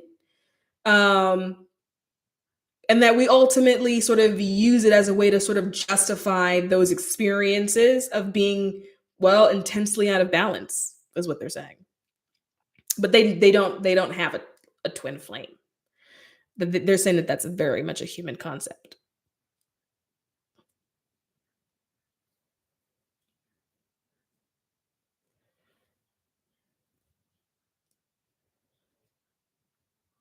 There's also a few of them that they've just arrived, so they're beaming. So it's really interesting because the way they okay. So let me back all the way up, because I don't know who's here and who's new and who's not and whatever. Hi, I'm Mystic Rain. I'm a psychic medium, and I'm a channel, and I'm also like a galactic channel as well. And so mediumship, in terms of like your dead relative, and like galactic channeling, do function a little bit differently, in the sense of like when it's galactic channeling, it's almost like it feels like being on the phone with someone. They sort of beam in. They're actually having a conversation, right? And so who I'm talking to right now is a group they call themselves the Council. I call themselves the Council. Now, you may have heard of different things called like a Galactic Federation or a Galactic Council or like the Council of Light. There are different groups. And they're comprised of different beings. And but when you're dealing with like galactic beings, for the most part they are incarnate in some kind of way. And so they're like real. They're not like how you would think of like if you're doing like mediumship for like a passed over loved one and they're in spirit. It's not really that they're in spirit. They are real. They're just maybe sitting in a different dimension, or they're interdimensional or something like that. And so the ones that I'm in contact with, I just call them the council. And but there are different councils and there are different federations, and they do different things, and they have different jobs, and they have different interests, and because they're like incarnate, they just do different things. And some do like council work and some don't. And so like the way that they describe to me as to like why they do it, because I mean I asked them, I said, why, like, what is this? And then they were like, well, it's like our version of work. And so not work how we view it. So from like a human concept, work is like very like slavery, like modern day slavery. And from like the human sort of construct, if you're not working in our collective consciousness, like we've collectively agreed that that could potentially be detrimental. Maybe you can potentially miss out on resources. We put a lot of heavy emphasis on like work from that perspective. Whereas from their perspective, they're not necessarily working for resources. They do it for interest. And when I asked them why, they had explained to me of like, well, what else are we supposed to be doing if we're not pursuing things that we like to do, right? Because if they don't, because they're incarnate, they would just get bored type of thing. And so the best way to describe it to a human mind is that as a council member, they are working, and different councils do different things. They communicate with different planetary systems, different beings of different planetary systems, and they all have different purposes and whatever. Um, some people call them like the Council of Light because that may be how they perceive them. Some people may perceive them as beings that have a lot of light behind them, and so that's what they call them. And but there's like different kinds of ones, and they've got different like structures and different things like that. And so I have a council. They have new members that they didn't have like 3-4 years ago because again, for them it's like a work thing. They do it out of interest. And they communicate. They have sort of different, so there's no language to like English is missing a word, right? They're the word that's closest to what they communicate with is the word ambassador, but it's still incorrect. I don't think there's an English word for specifically what you're doing. Ambassador is just the only thing that I can think of. And that's literally just because you are like communicating between both. Think about like a diplomat, right? And like, I don't know, you're an American diplomat, but you're in the UK. You're just communicating back and forth between different countries, right? Or like communicating ideas back and forth between different countries, or like ideologies or whatever. And granted, yeah, there are different kinds of diplomats and they do different things, but like some diplomats will just communicate on culture. Like what, and they'll like throw parties of like, this is the culture of my country and like this is what we do. It's similar to that. It's just sort of communication in that kind of way. And because you're exchanging information, sometimes like as the human, you may sort of exchange information with them on like how humans do things. They may exchange information with you on how they do things. And then if you can help them, you can help them. If they can help you, they can help you. It's not like I'm trying to take the mystique out of it because they are really like beings. And I think from a human brain, humans look at it as being like these godlike creatures when they're really just being. It would be like going to a different country and like meeting a new group of people, and then that new group of people telling you all about their country and like where they come from and like different dishes they eat. It's kind of akin to that. I think it does depend on like the person though. Some people may be like, oh my God, like look at these higher beings, they're so cool. Whereas when I first heard from them, I was like, why are you in my apartment? So it just depends on how you interact with them. Are they all about oneness and balance, or do they also get other emotions, ugly ones like anger and hate? What happens to them, or how do they deal with imbalance, or is that not a thing with them at all? They do have imbalance. It's just not as extreme. Their spectrum isn't as big as our spectrum is. Their imbalance is more of like what I was talking about with like preferring something and not preferring something. That's the length of the spectrum. If something may happen, they'd be like, oh, I don't prefer that. And so then they will just do the thing that they prefer. It's not so extreme that they go into love and hate. At least not from the council that I'm talking to. I am aware that there are civilizations that do.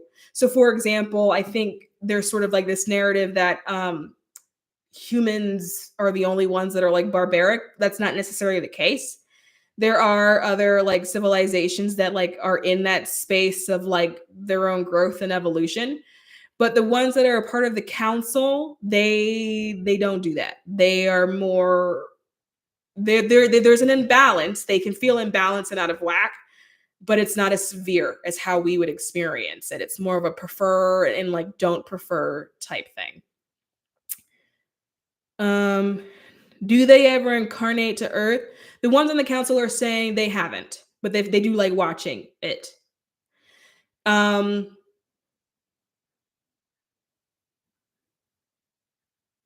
I just asked them like why. They're just saying that it's a preference. It's a preference of like where you like to incarnate. They're saying that the council that I'm in communication with, none of them have been on Earth, but they do with their that's actually kind of kind. They're saying that they like Earth. Um that they visit it in their own way in terms of like telepathically and like maybe watching it and but they don't think that people would be ready to see them. We're K-dramas. You know what? I was thinking that. Totally. We're entertaining. They find us really entertaining. And if you think about it, like if you had a moment to like step back and just enjoy, like observe humans, like I find humans fascinating. And I am a human, so I can only imagine to be from that perspective, like how fascinating I would actually find a human.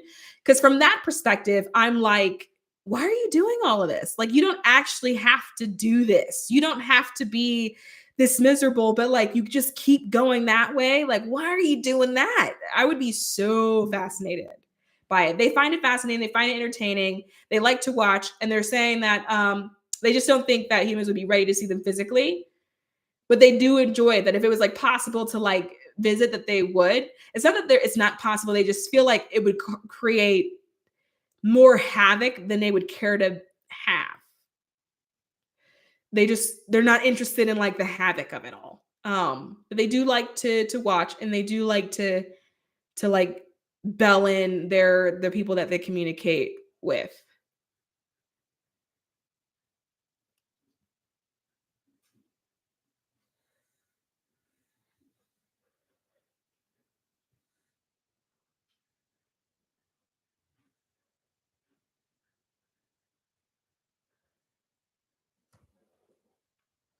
If you have any more questions for them, you can let me know. They are waiting patiently, by the way.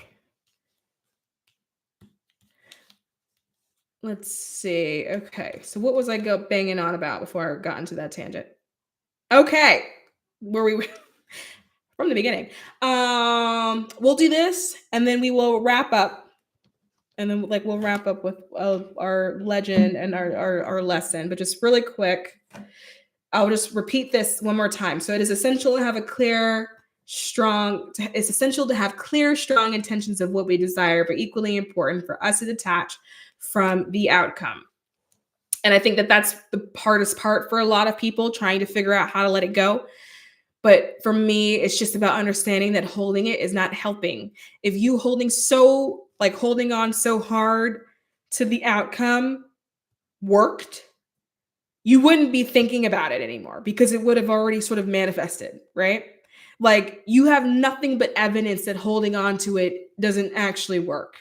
So why are you still doing something that you know doesn't work? Because it is proven to you time and time and time and time and time and time and time and time again that you clinging to it doesn't actually help it move any faster. Do they have pets? Some do. Some okay, yeah. So they do have they have like companions that they would consider to be a pet. They wouldn't necessarily look like it. First of all, it depends on the civilization and it would depend on the planet. So my council are comprised of beings that come from different like planetary areas and different planets. They're not all from the same place. And so they're also not on they're like on a ship. There's like a base that they're at that's like a neutral base, like a diplomatic area that they're at. They're not on like land on a different, like on like a planet. They're all sort of like on this base. But so it would depend on like who the being was and like where their planet was will determine what kind of sort of companion it is. Some of them look different than like our animals, for example. So it may not look like a puppy, but yeah, some beings have like companions that they have that they would view as a pet.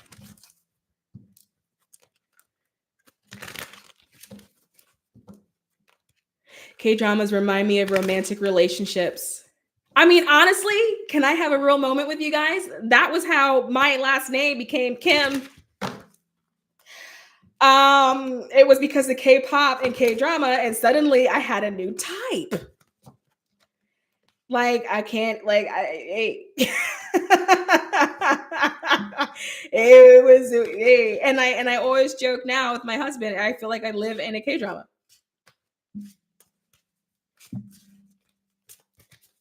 Do they fall in love romantically in a way that humans? Is that possible? They do. They do have. They yeah. They're telling me that they do, but so they do the same things. What they're saying is that they do the same things. The spectrum isn't as wide as ours, which is why they find humans and like our emotional responses to things to be really fascinating. They don't go at the range isn't as far, and so they fall in love, but the range isn't like how we experience it because they are already starting from a state of love, and so it's not something that they're finding. They're not like tripping and then falling into the space of loving. They're already kind of there. And so they can meet someone, they can meet another being that they're attracted to, that is new, that they are intrigued by, but the spectrum of experience isn't so wide. Do they have a system like astrology as well? I imagine it'd be more complicated for them, maybe. So what they just said was that astrology is a way that humans use to understand sort of their world and what they perceive to be their cosmos, and that different civilizations have different kind of systems. They may not call it astrology, but they all have their own method of understanding their version of what cosmos means. So it wouldn't be astrology, but they all sort of have like their ancient sciences that have evolved over time. Do they have them on Earth like humans? Like when humans say they feel they are from another world, not Earth, do they have them on Earth like humans? Like, can humans be star seeds? Is that what you mean? If that's the case, yes. I think that's what you mean. If that's what you mean, yes. Oh my gosh, I want to see them. Can I see them? I mean, you would have to beam them, I guess, or they would have to beam you with the, I guess, with the telepathic image of like what they look like. Why can't I see their form or they don't talk to me? I heard I'm too eager. So the majority of their communication is telepathic. Um, it's like consciousness beaming to consciousness. And when they do appear, a lot of times you may see them in like an astral state or some sort of altered reality kind of state, but their primary form is telepathy. And that's because it's the most efficient form of communication. And so they have a tendency to communicate by like they send a thought, they send a picture, it's all happening here because it's the fastest form of communication.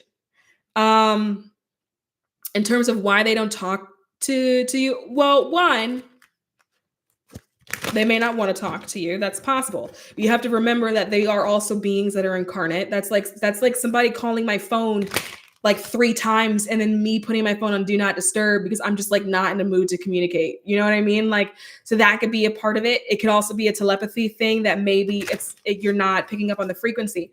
So one thing about galactic beings is that I've noticed that's a little bit different from communicating with like a crossed over spirit is that galactic beings require tuning. It's like an antenna, like finding a radio station and all of the static noise. It does require a tuning of like the body And it's also really common to hear people that are in communication with different galactic beings that their body had to go through a transformation process in order to properly pick up on information. Like, I remember when I first started communicating, my tuning would take 2 hours. I would be sitting and then like sounds would just be coming out of my body trying to pick up on a signal that I wasn't even in control of, and it would take 2 hours to do. Whereas now it's faster, and it's kind of like me going, hey, like hello. And then every once in a while, I may have to adjust my tuning or what I'm like throwing out.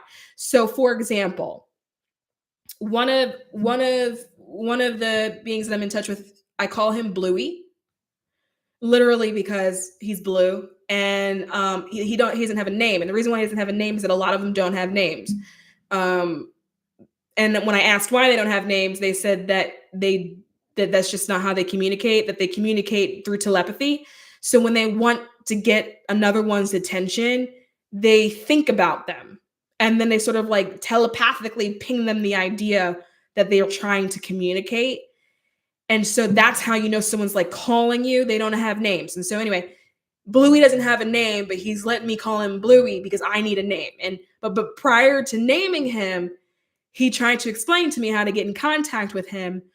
And what he said was, the feeling that I give you is how you get in contact with me. Just duplicate the feeling you feel when you talk to me. And like that, I was like, that's not working. Like, I tried, but I couldn't, like, it just wouldn't connect. But something about when I say like Bluey, I just know. And he's just popped up. He said, huh? He's around. He popped in, and again, it's telepathic. So he just picked up on me asking about him. But he's fine. So it's a telepathic thing. And so anyway, I say all that to say that it's possible that the tuning isn't there, in terms of that it's not necessarily that they're not talking to you, or that you're not receiving.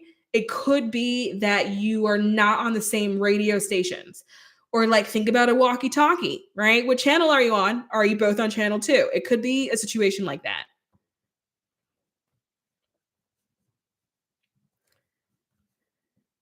What do they think of human questions? Do they see it like curious children asking them questions? They think it's fun. They like to interact in that kind of way. They don't see us as curious children. They see us as like other beings that maybe they could be friendly with, or form a relationship with. They find it fun. And also, by the way, they had asked me earlier today if they could actually be a part of the conversation. So yeah, they brought it up. They just like to interact and meet new people. It feels like meeting new people. It'd be like someone saying, "Oh, I got a friend that I met in college in like Australia. You want to meet him?" And people go, "Yeah, oh my god!" It's like that.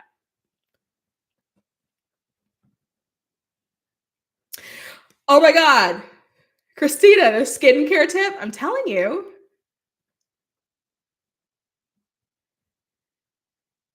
TT says, "Do you have to find a frequency to communicate with them?" Yeah, I do. I got to find it. And today I had to retune today. And so what will happen is that I can get them telepathically. And so what it looks like in my mind's eye when it happens is, when I connect, it's literally like someone calling your name and then you turn around to look at them. So for example, with Bluey, and Bluey's still looking at me, I was talking about him, and it's like he picked up on it and he turned to look at me and was kind of like, "Are you okay?" It's like that. And so with the council, I know I've connected because they'll turn, like their focus will turn to look at me, like to wait for me to say something. But then what will happen is that I then don't hear anything. So like, we're looking at each other, but I don't hear words, or I'm asking them questions and I'm not getting any feedback. And when that happens, it's because I know I'm not tuned correctly. And so today I had to like retune. And when that happens, they actually sort of will help me tune. It's really hard to explain, but it's a situation where like when like I'm ready and my body's kind of ready, I will start making sounds with my mouth that I'm not directing, like my throat, for example, or like just noises like ha ha ha ha, like kind of like that tune. And so I actually ended up having to retune today.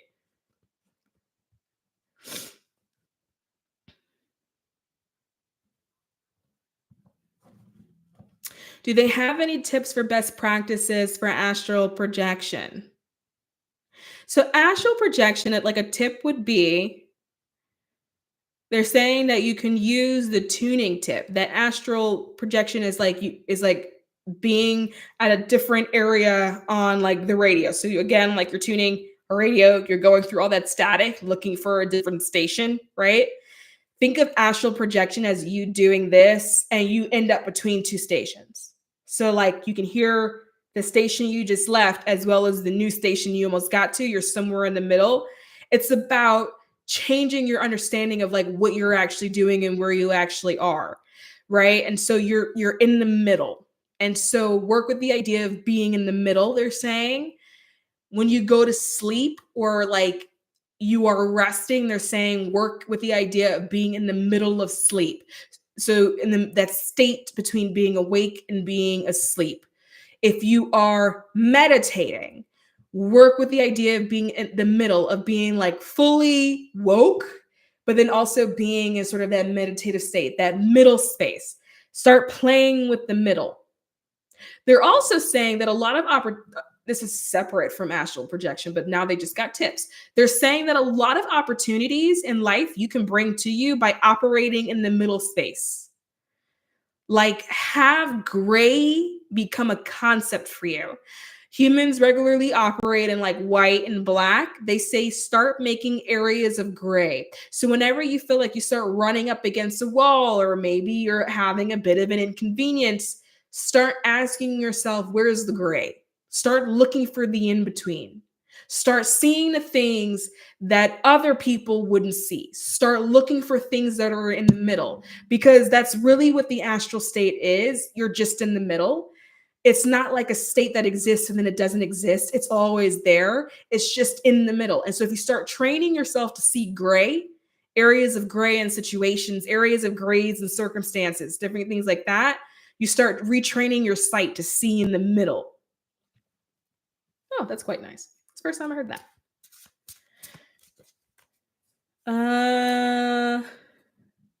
Do they have a better way to calm the chatter in the mind to help with meditating?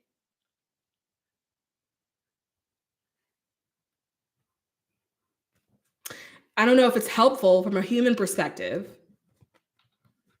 It's quite interesting because I understand their perspective. I get their perspective, but I don't know if this is like also me telling them that. I don't know if that's helpful from a human perspective. They're saying to just stop, to stop. So they're explaining to me that with them, first of all, they don't necessarily always have situations of overthinking. But should that be the case, what they literally said was, we would just stop, is what they would say. That's like, they just said, so why don't you just stop? And that's when I was like, I don't think that that's helpful from a human perspective. But they're saying just to stop thinking, to like cut the train of thought off. We're going to have to go over that later because I don't know how that would be helpful.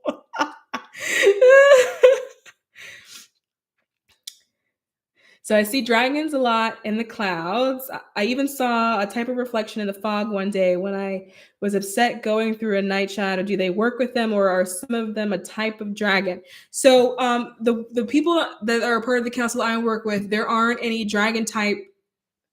Yeah, there aren't any dragon type figures on that council, but they are saying that there are some that exist. They're saying that like there are like civilizations that would have that in a way that we would consider it to be like a dragon, like and they're saying it's more so in the reptilian civilizations, and that there's different kinds of reptilian beings and they all sort of look different, but they all sort of have the sort of same reptilian identifying features, but that they're all kind of a little bit different, and that it would be in like a reptilian sort of civilization, but that they exist.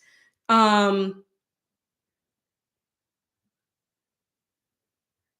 but there's not one of they don't there's none of them like a dragon type being sitting on that particular council.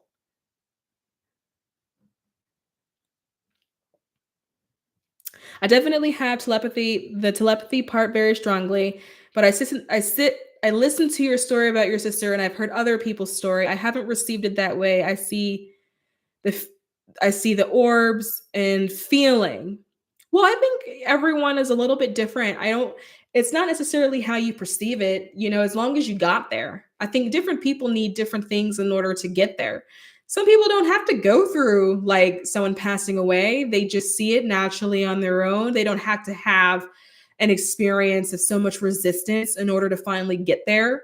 I think in my situation, I've always sort of saw, but was afraid of it or didn't have an explanation for what it was. I couldn't articulate it, and I didn't exist in like a network of people that could nurture me through the process. And so I didn't want to see it. And so my situation was more so of a spirit is going to knock on a door until I open it type of experience, because I understand now it needed to be used. But I don't think that that has to be the case for everybody. And it's not the case for everybody. A lot of people just have their sight and they use it.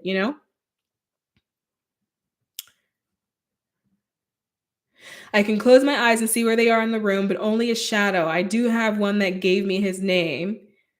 Yeah, that's awesome. Yeah, I understand the closing your in the eyes and like seeing them in the room. I can also like see them in the room with like where they're standing at. Yeah. I have to find the frequency. Yeah.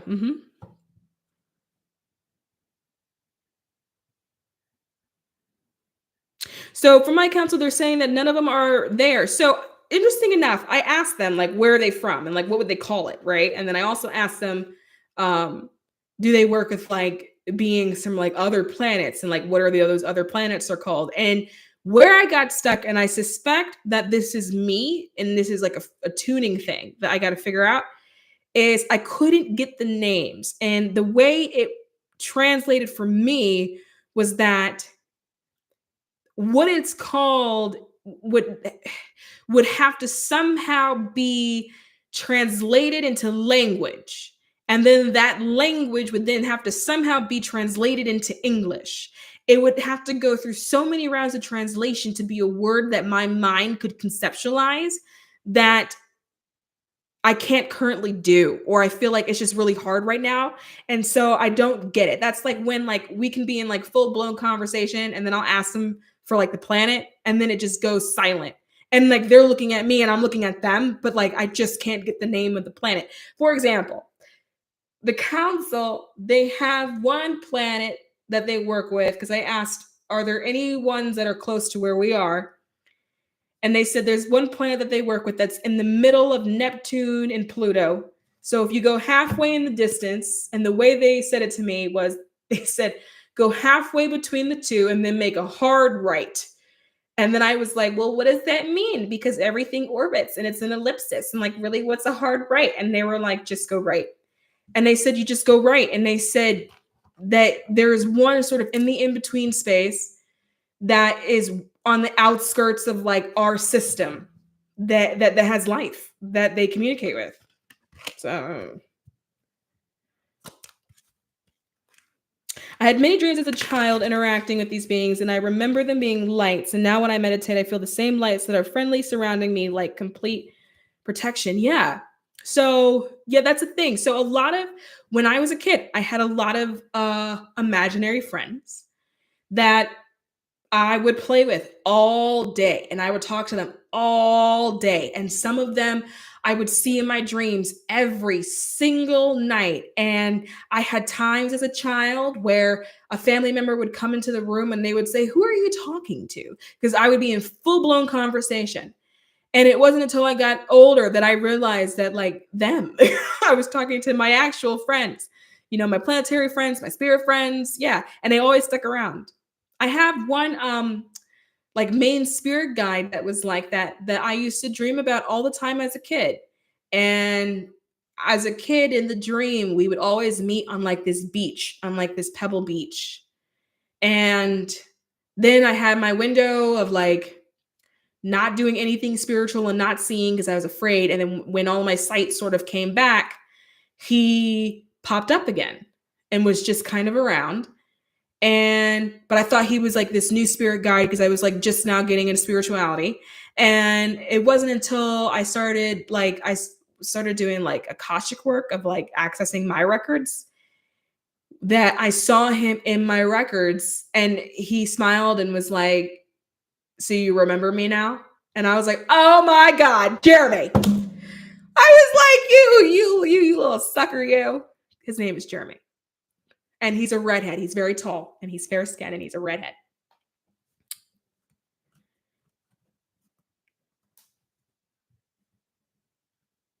You want a dragon boyfriend? Okay, okay, hey.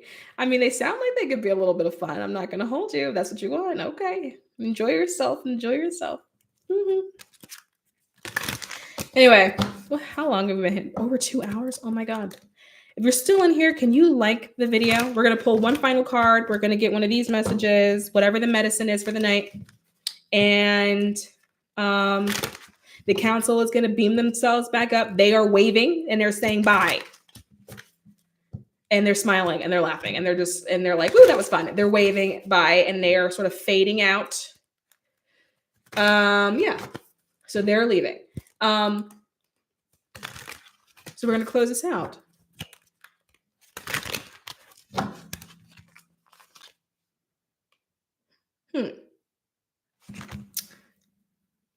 Okay. Rejection.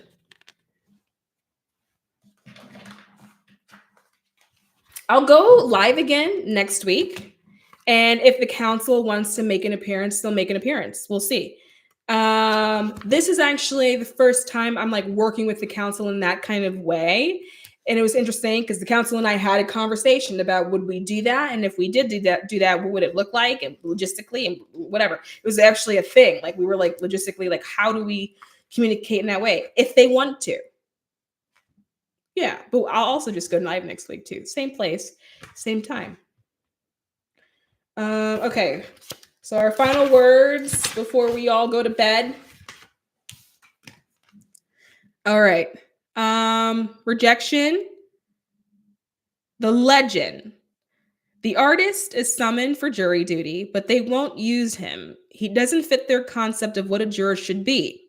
He paints pictures no one understands. He lives alone. They want somebody who will put himself in the other guy's place, but he will never do that. He doesn't get mixed up with anything or anyone. They honor his individuality when they invite him, yet when he appears, they reject it by not using him.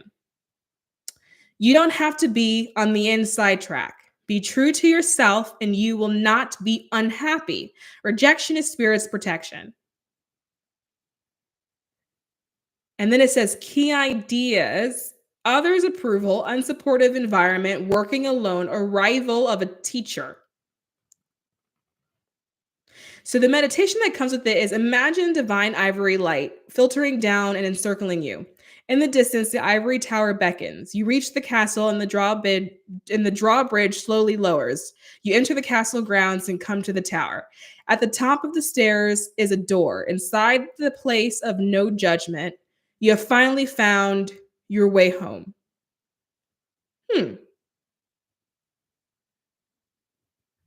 That's so interesting. And I find that interesting because there's something about like this message and this person, he's rejected, but he's also freed. It's something he didn't want to do in the first place anyway.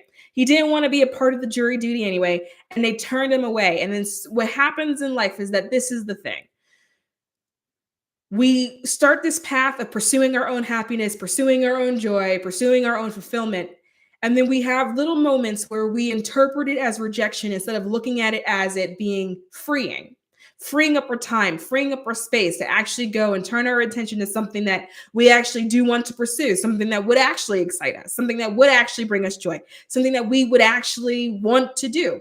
And we take that and we interpret it as some form of failure when that's not really what it is.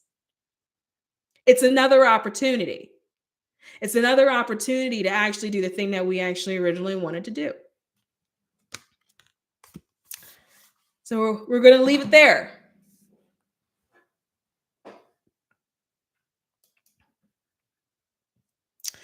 All right, guys, I'm going to take off. I'm going to give you your night back. And, if you like what you see, subscribe to the channel. And if we don't meet again, I'll see you next lifetime.